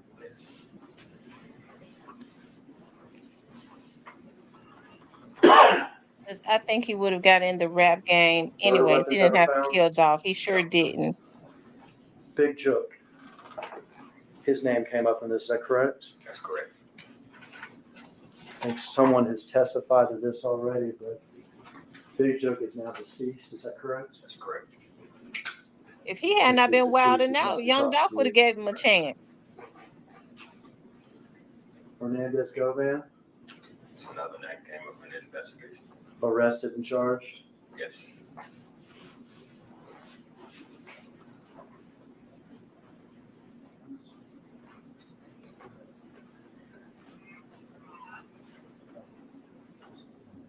Now they bringing up Govan name.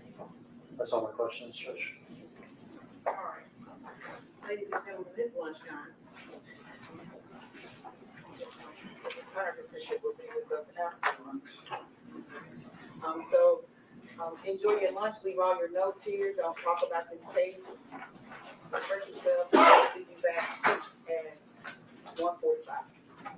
Okay? Court stands in recess to 1:45.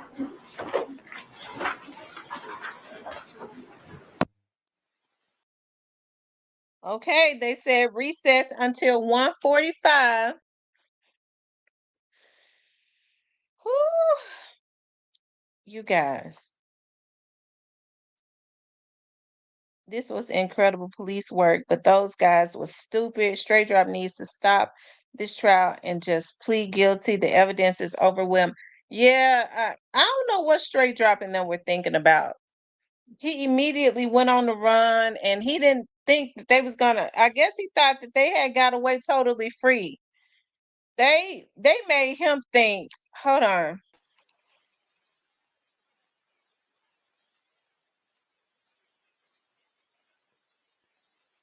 He can't even hold his head up. He can't even hold his head up. A handsome young man messed his life over, let them trick him out of his position, making the wrong decisions. That's why I say go Van and them, they're gonna have to pay for that. Because they led them into that burning house. They never intend I don't really think they even intended. I don't even think they even intended on giving Straight Drop a deal. Hey Demetria, Drop was fighting this case. Exposed family. Drop fighting this case, exposed family and CMG. Absolutely.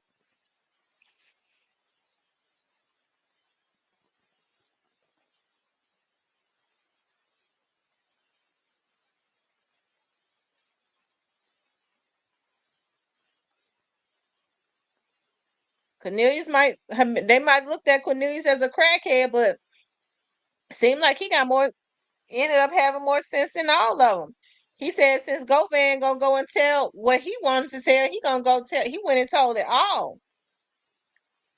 And Trayon Owens or Trayon Ingram too. Yeah, he was better off staying loyal to Dolph, because Dolph was keeping his artists from crashing out. They said, what does he get to have? Whatever the jail bring him for lunch, unless his attorneys brought lunch, and then they have to approve for it to come in back there in the back chamber.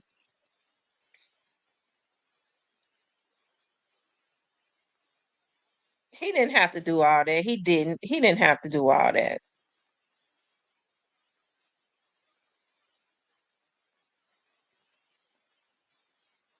She says come back at 1:45, so they got an hour.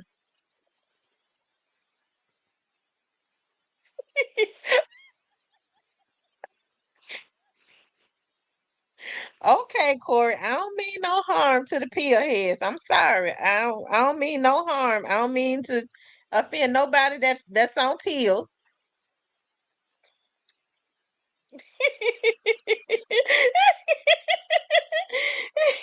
I apologize. Woo.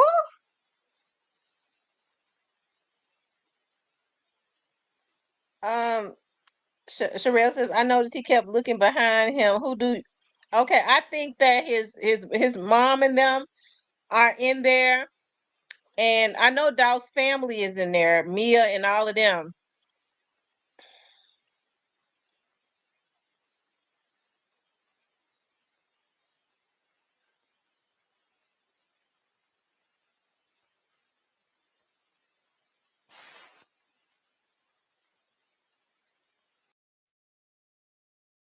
When is Jamarcus gonna come up?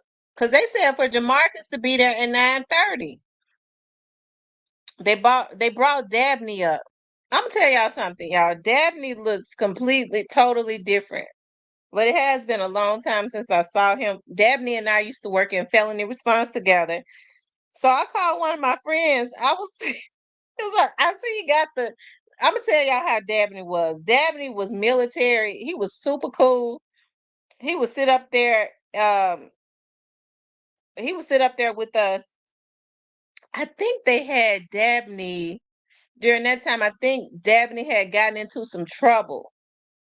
And when they got into trouble, they put him on the desk while internal affairs investigated. I think it had something to do with some type of a girl that he was messing around with, because he was a ladies' man. Got mad because he stopped messing with her. He had a girlfriend he was living with and filed charges on him. Back then, they would put you on the desk, whether it was true or not, while the security SWAT investigated. So Dabney was working. He was on the desk, and so he was working up there with us, because in the evening time, right? He was a police officer. He was a ladies' man, and so Dabney, listen, I had not seen Dabney in a long time. One of our friends who we all used to hang together was like, I asked him, I said, is Dabney in homicides? And he told me he was TA'd to homicides.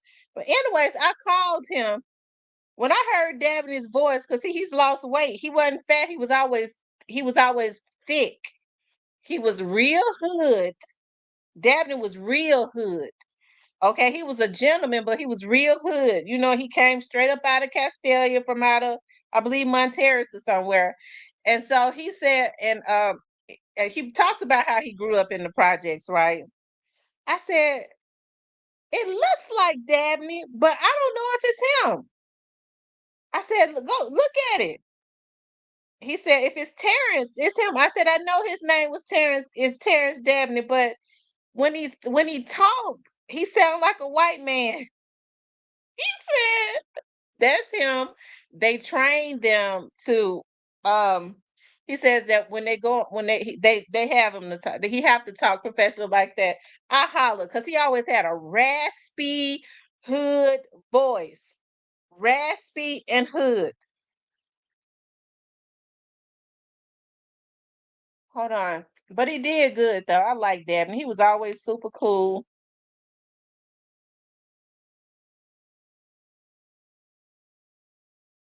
Hello?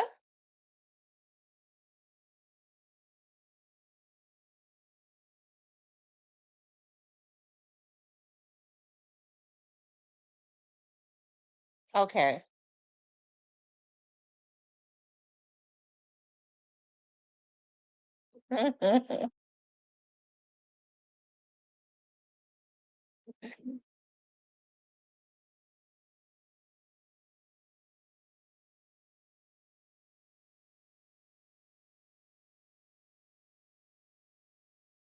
Oh wow.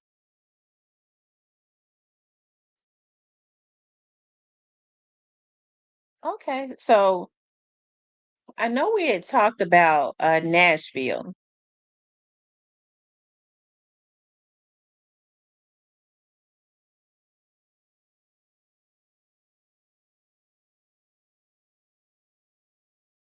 Hmm.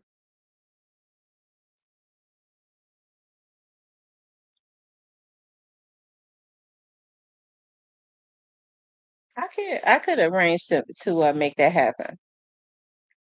Yeah, I'll arrange to make that happen. We just need to come up with a time because she called me today. The young lady did. I was like, wow, it took a minute, a long time. So I as a matter of fact, I'm getting ready to I told her I will be over there. You have to be sworn in, so I'm getting ready to go be sworn in so that I can and then go over to the federal building too. Yes, yes.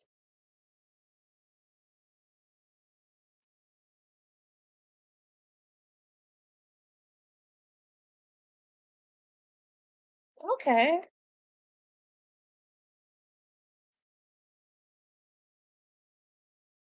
Mhm.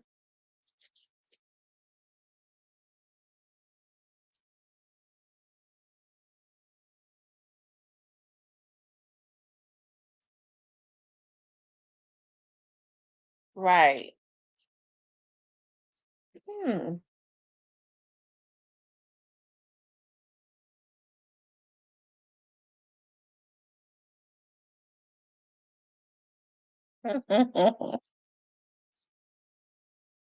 Oh wow.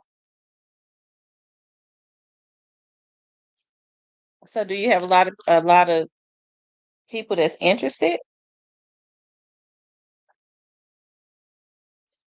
The class. Oh, okay. Mhm.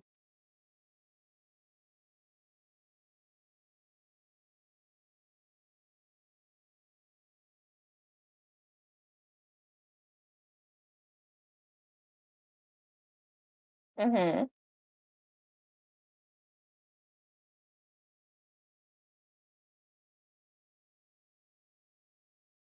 Mhm.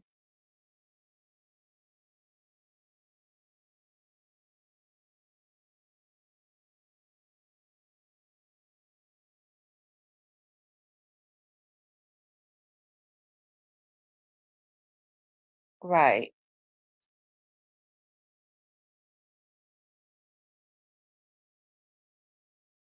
Mhm.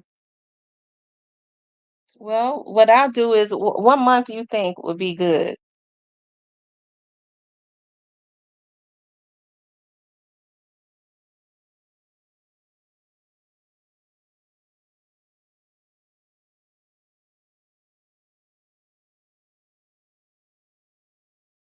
Okay.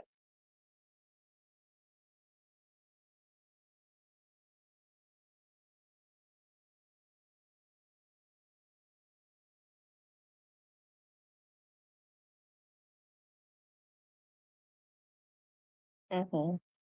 Okay. Well, what I'll do is I'll plan to I'll see what my schedule is looking like for maybe like the middle of um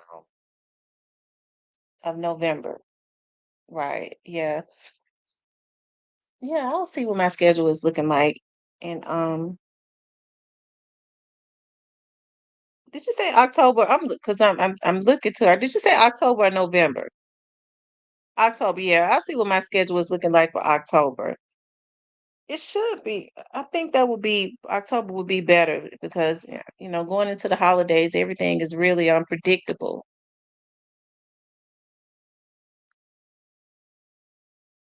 Mhm.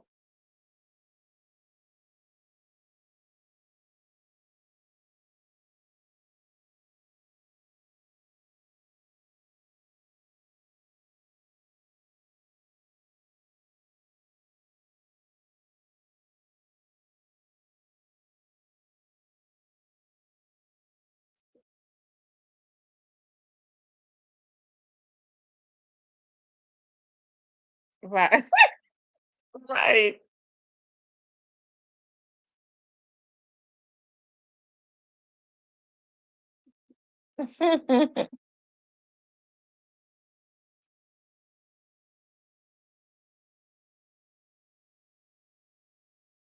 Mm. Wow.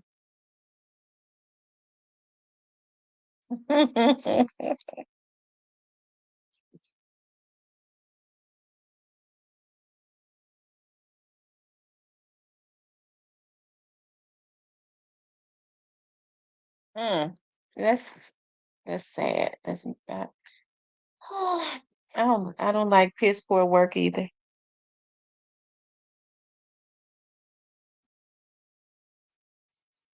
I don't blame you because the judges will. I've seen how judges can be. Hmm. I have. So what I'm gonna do is I will look at because I gotta go downtown so that I can get sworn in, and then I gotta go have a meeting over at the federal building with some people. But what I'll do is when I'm finished, I will call you back. But it is already. She told me to come on over there, and I had to call my friend to get my bond. So all of that is set. So everything is set. We're ready to go. We're ready to do business and all that good stuff.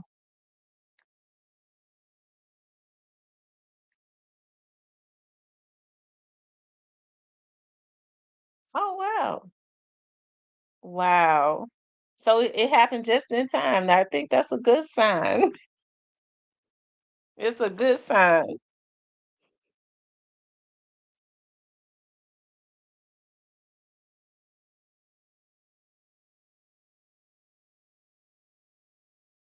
Yeah, it will. It'll get there.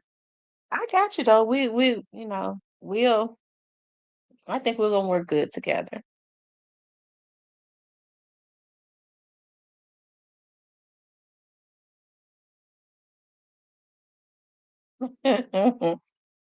So did you ever hear anything back about the guy that was offering the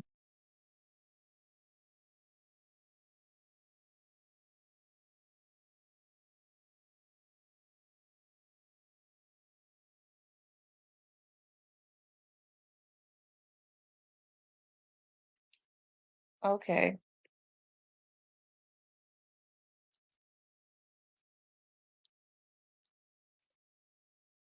Hmm.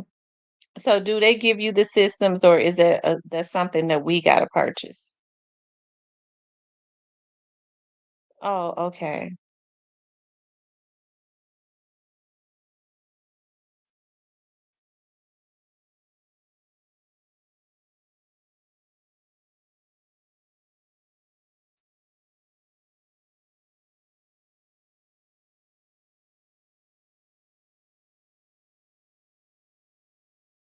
Mm-hmm.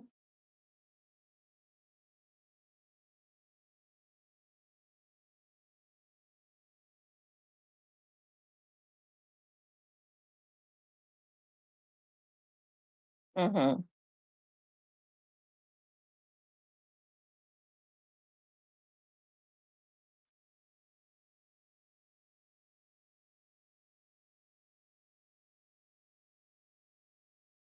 Oh, wow.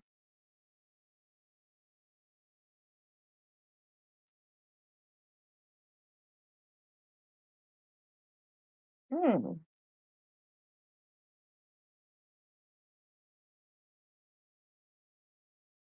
Wow.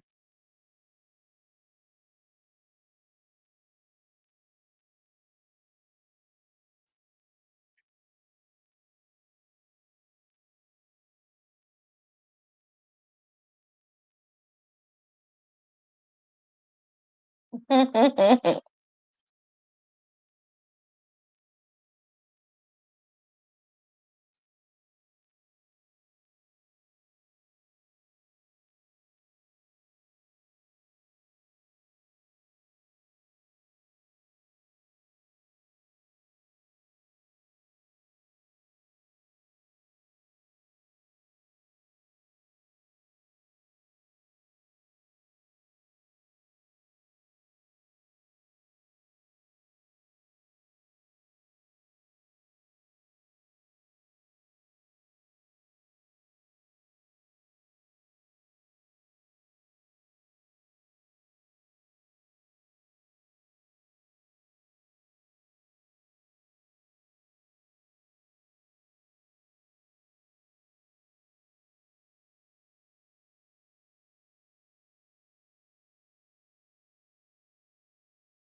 see. I'm kind of looking at I think the let's see. I don't see any issues with the middle of October. I mean, and how many days you think you want me to be there? Okay.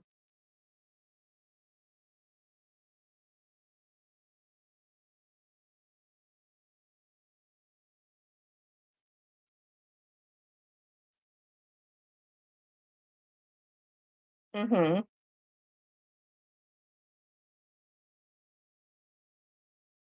Okay.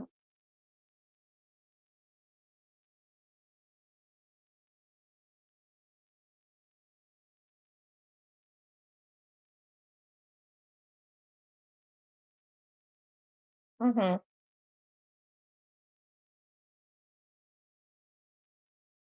Mm-hmm. Right.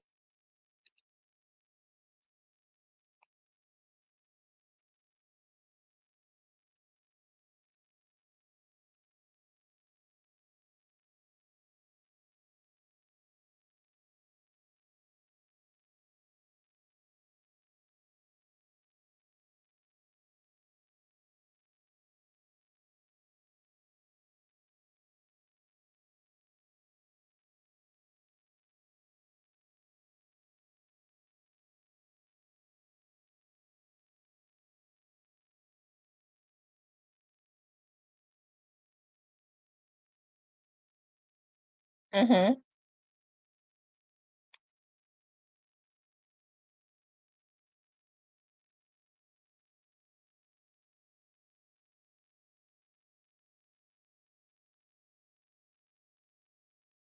Mm-hmm.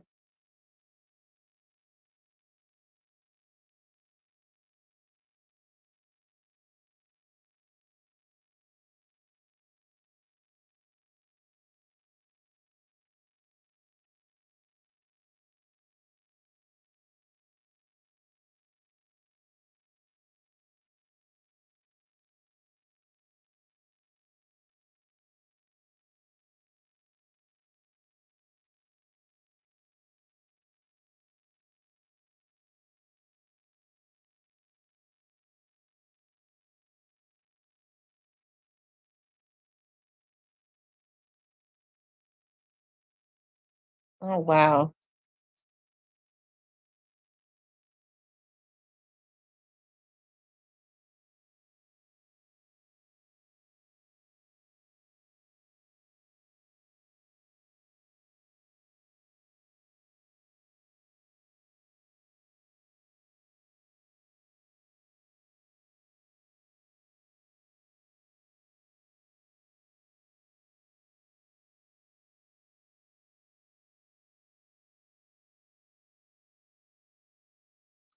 Okay, y'all. Ciao. It says, Miss T, you see Finesse 2 times made his little statement yesterday. Now Kenny Money just shot back at him. Yeah, I saw where I think Finesse needs to. I'm trying to figure out why Finesse always want to stay in a beef with everybody. To me, it don't make sense. It's like he's got his hands up in the air saying, "Hey, look, me, beef with me, beef with me." He too old for that.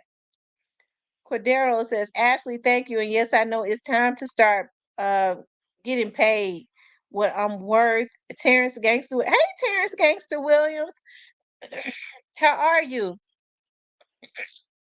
Ashley says, yes, go for it, Cordero. I met a guy from Fraser years ago that did the same thing. He was in school. Terrence, I like what you did as far as trying to help see murder, Corey Miller, because they basically got a innocent man in jail, and they know that he's innocent. That's what's so messed up about it. They know he's innocent.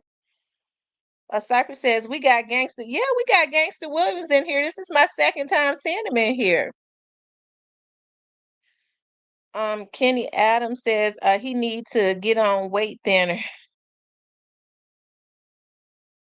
Um, Good man, great heart.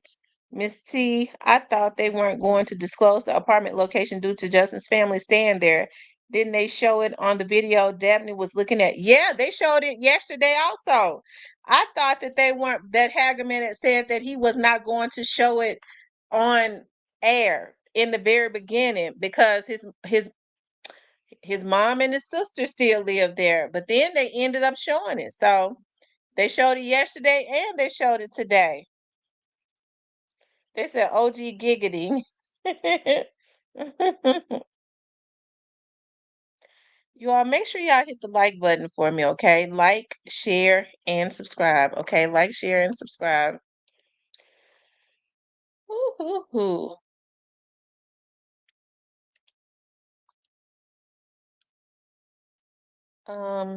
Yeah, they said Mr. Answer right back. I tell you.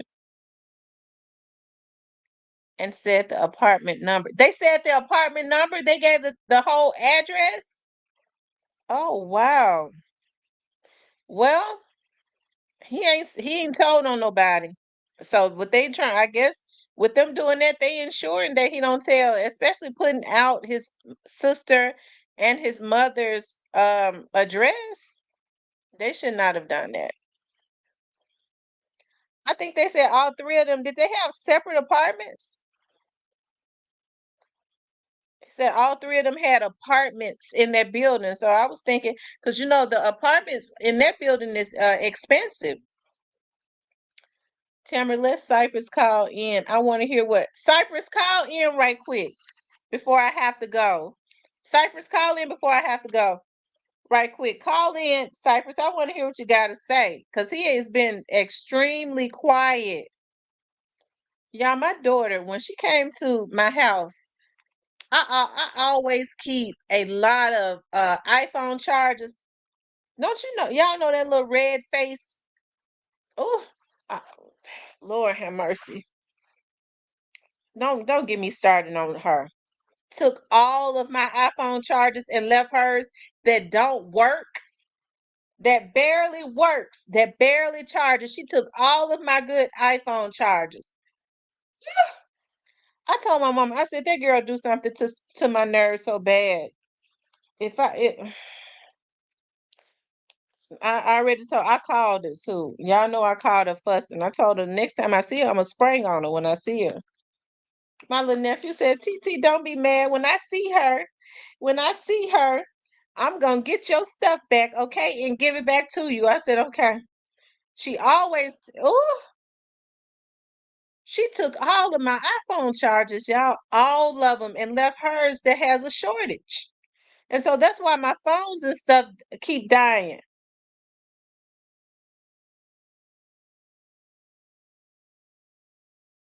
He said, let me find out that you are a pushover. Now I'm getting her about that charger, those chargers. So not only did she take the chargers, she know I forget about what I have. I just know that all of my shampoos and stuff, some of them are missing. So I don't know what all the girl took. She took some of my cosmetic stuff for my oils. Hey, Cypress, call in.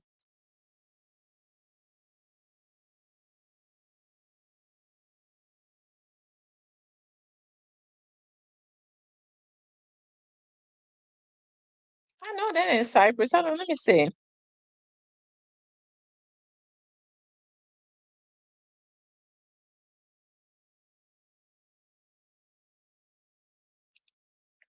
So it is Cypress. See, I just called her. I just called up on the side about main line. I don't get the main line.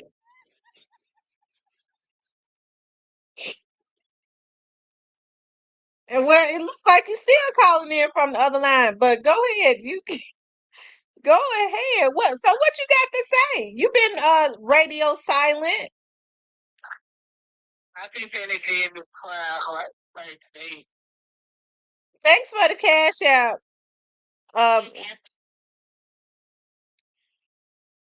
You think it's over?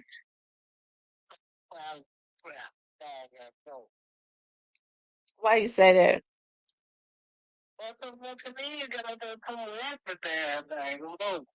But he said he told her because Orange Man Quay had already told her. That's what he said. Yeah, so are they gonna put Quinn on the scene today? That's what I thought. That was I thought they was gonna put Quinn and Jamarcus. I don't want to hurt Jamarcus. They need to put Quinn on the scene. That's all I don't want to hurt. I really wish Quinn Robert quit trying to fight it and just bleed out. What can they kind of thing over?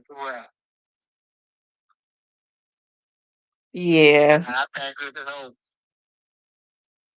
Yeah, I wish he would stop trying to fight it too. Because they basically buried him. Oh, jeez. I hate like time to lie. I hate all that. Everybody was right. So you think that Stan Teller will be the diamond?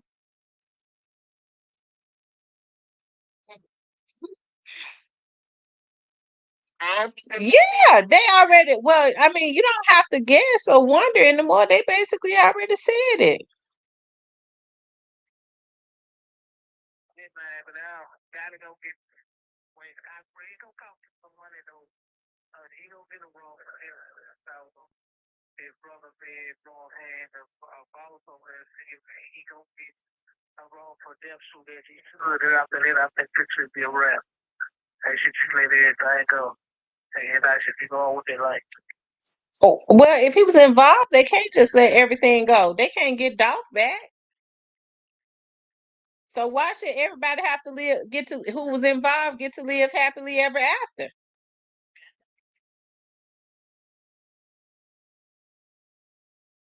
Well, I don't think people gonna want to go by their way if I don't think people gonna want to go by their way if I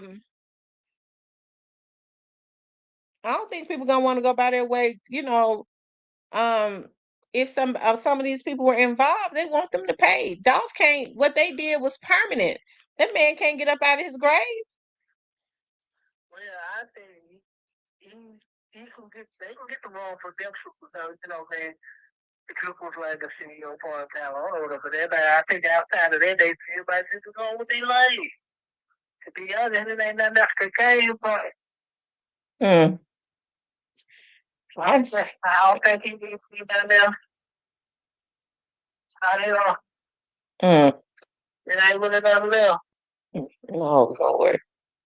I think they just getting started because Paul Hagerman letting you know it's another case going on. Other cases, straight dropping them were doing a lot. Yeah, but they broke up them other two. I said, I don't know why he played that. I feel like when they got the kid and they got they get people out and they already know what it's. Everything is on camera.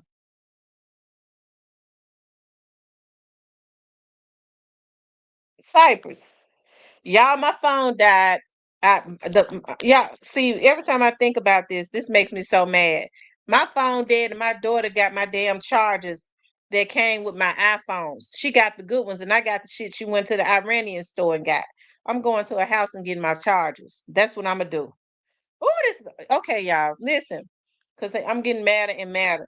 Anyways, I gotta go somewhere. I gotta go downtown. I gotta go downtown. So y'all listen, y'all go to Law and Order Network or to the to finish looking at the trial. I'm gonna come back on tonight though, y'all, but I got some business that I gotta go take care of, and I gotta go take care of it immediately, okay? Kenny, I need to put her ass in jail. That girl really came and did some damage in my house, taking my stuff.